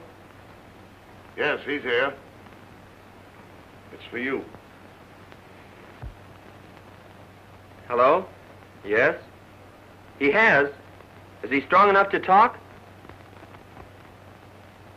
Phone police headquarters and get someone down there quick to take his statement. And don't let Kelly talk to anyone else. I won't, McCoy. I'll see that he conserves his strength. Good. He mustn't fail us now. Call me back, here. Kelly has regained consciousness. They're going to get the police a sworn statement. Oh, that's fine. Great. Good. Aren't you going to the carnival? No, I'm going to wait here until they phone me who the Eagle is. That's a good idea. Well, I've got a lot of work to do. Yes, but there's no need for us to act like a lot of schoolboys. You'll keep us posted on the developments, Mr. McCoy? Certainly.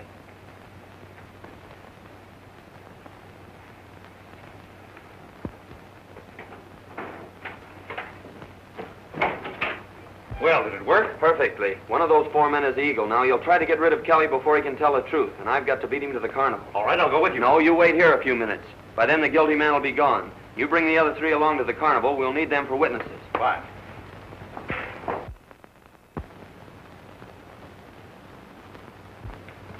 Well, here he is, Sergeant. What's it all about? Ah, this guy's crazy. He kidnapped me and forced me to come here. He ain't got nothing on me. Oh, no? The next time you pick out a running mate, don't take a squealer like Gardner. They always welch on their pals when they get in a jam. Sergeant, this is Tim Moore. You know, the guy that Gardner squealed on. What do you mean, squealed on me? What do we mean? Gardner told the truth about how you shot Clark and Kelly. It's a lie. I didn't do it. And Gardner never said so. You don't think so, huh? Wait a minute.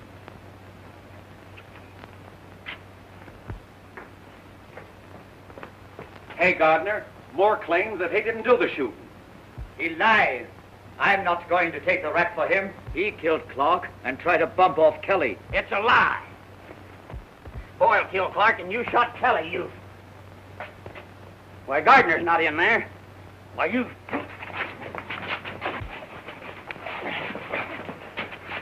Boys, how's that for a complete confession? Perfect. Well, being a ventriloquist has its uses. But, Kelly, you can clear yourself if you'll talk. Oh, I'm sorry, Mr. Gregory, but I ain't going to say a word until that eagle is behind the bars.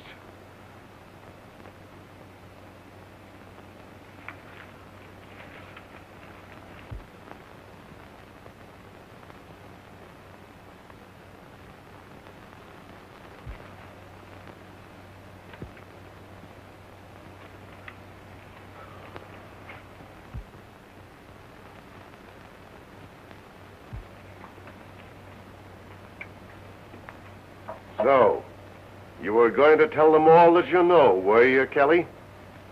Well, when the police come for your statements, you'll be beyond talking. Drop that gun.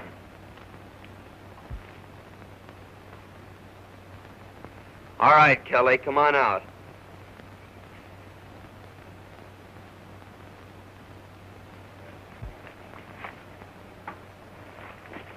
Good work, McCoy. Ward, I can't believe it. Now, Pat, will you tell us what you know? Well, Skipper, when you were reported dead after your ship cracked up behind the enemy lines, I went through your bags and discovered the plans of your invention. Yes, I sold them to Mr. Green and Mr. Danby, claiming they were my invention. Oh, I'm sorry, Skipper. When I found out you were alive, I could have killed myself. But I was ashamed to tell you. Yes, but what has all this to do with Ward? Well, he found out that the plans you men were making a fortune from were the ones I had stolen from Mr. Gregory. Now, that gave him a chance to blackmail you in the name of Gregory. Why? Why, his purpose was to make you sell out cheap. And he threatened to kill me if I said anything that would give him away. Stand back. Well, you know it all now, but you'll never take me alive. And as for you, Kelly, I always keep my promise.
Well, he made good his boast, and we'd never catch him alive.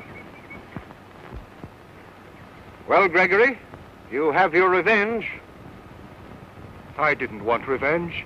No, of course you didn't. All that you wanted was fair play, and you deserve it. Gentlemen, there's 20% of the capital stock of our company still unissued. I move you that it be transferred to Mr. Gregory as overdue payment on his invention. And I second the motion, and I vote yes. That makes it unanimous. Thank you, my friends. Daddy! Here, wait a minute. After all, I'm only an innocent bystander. Here's the man we have to thank for our success.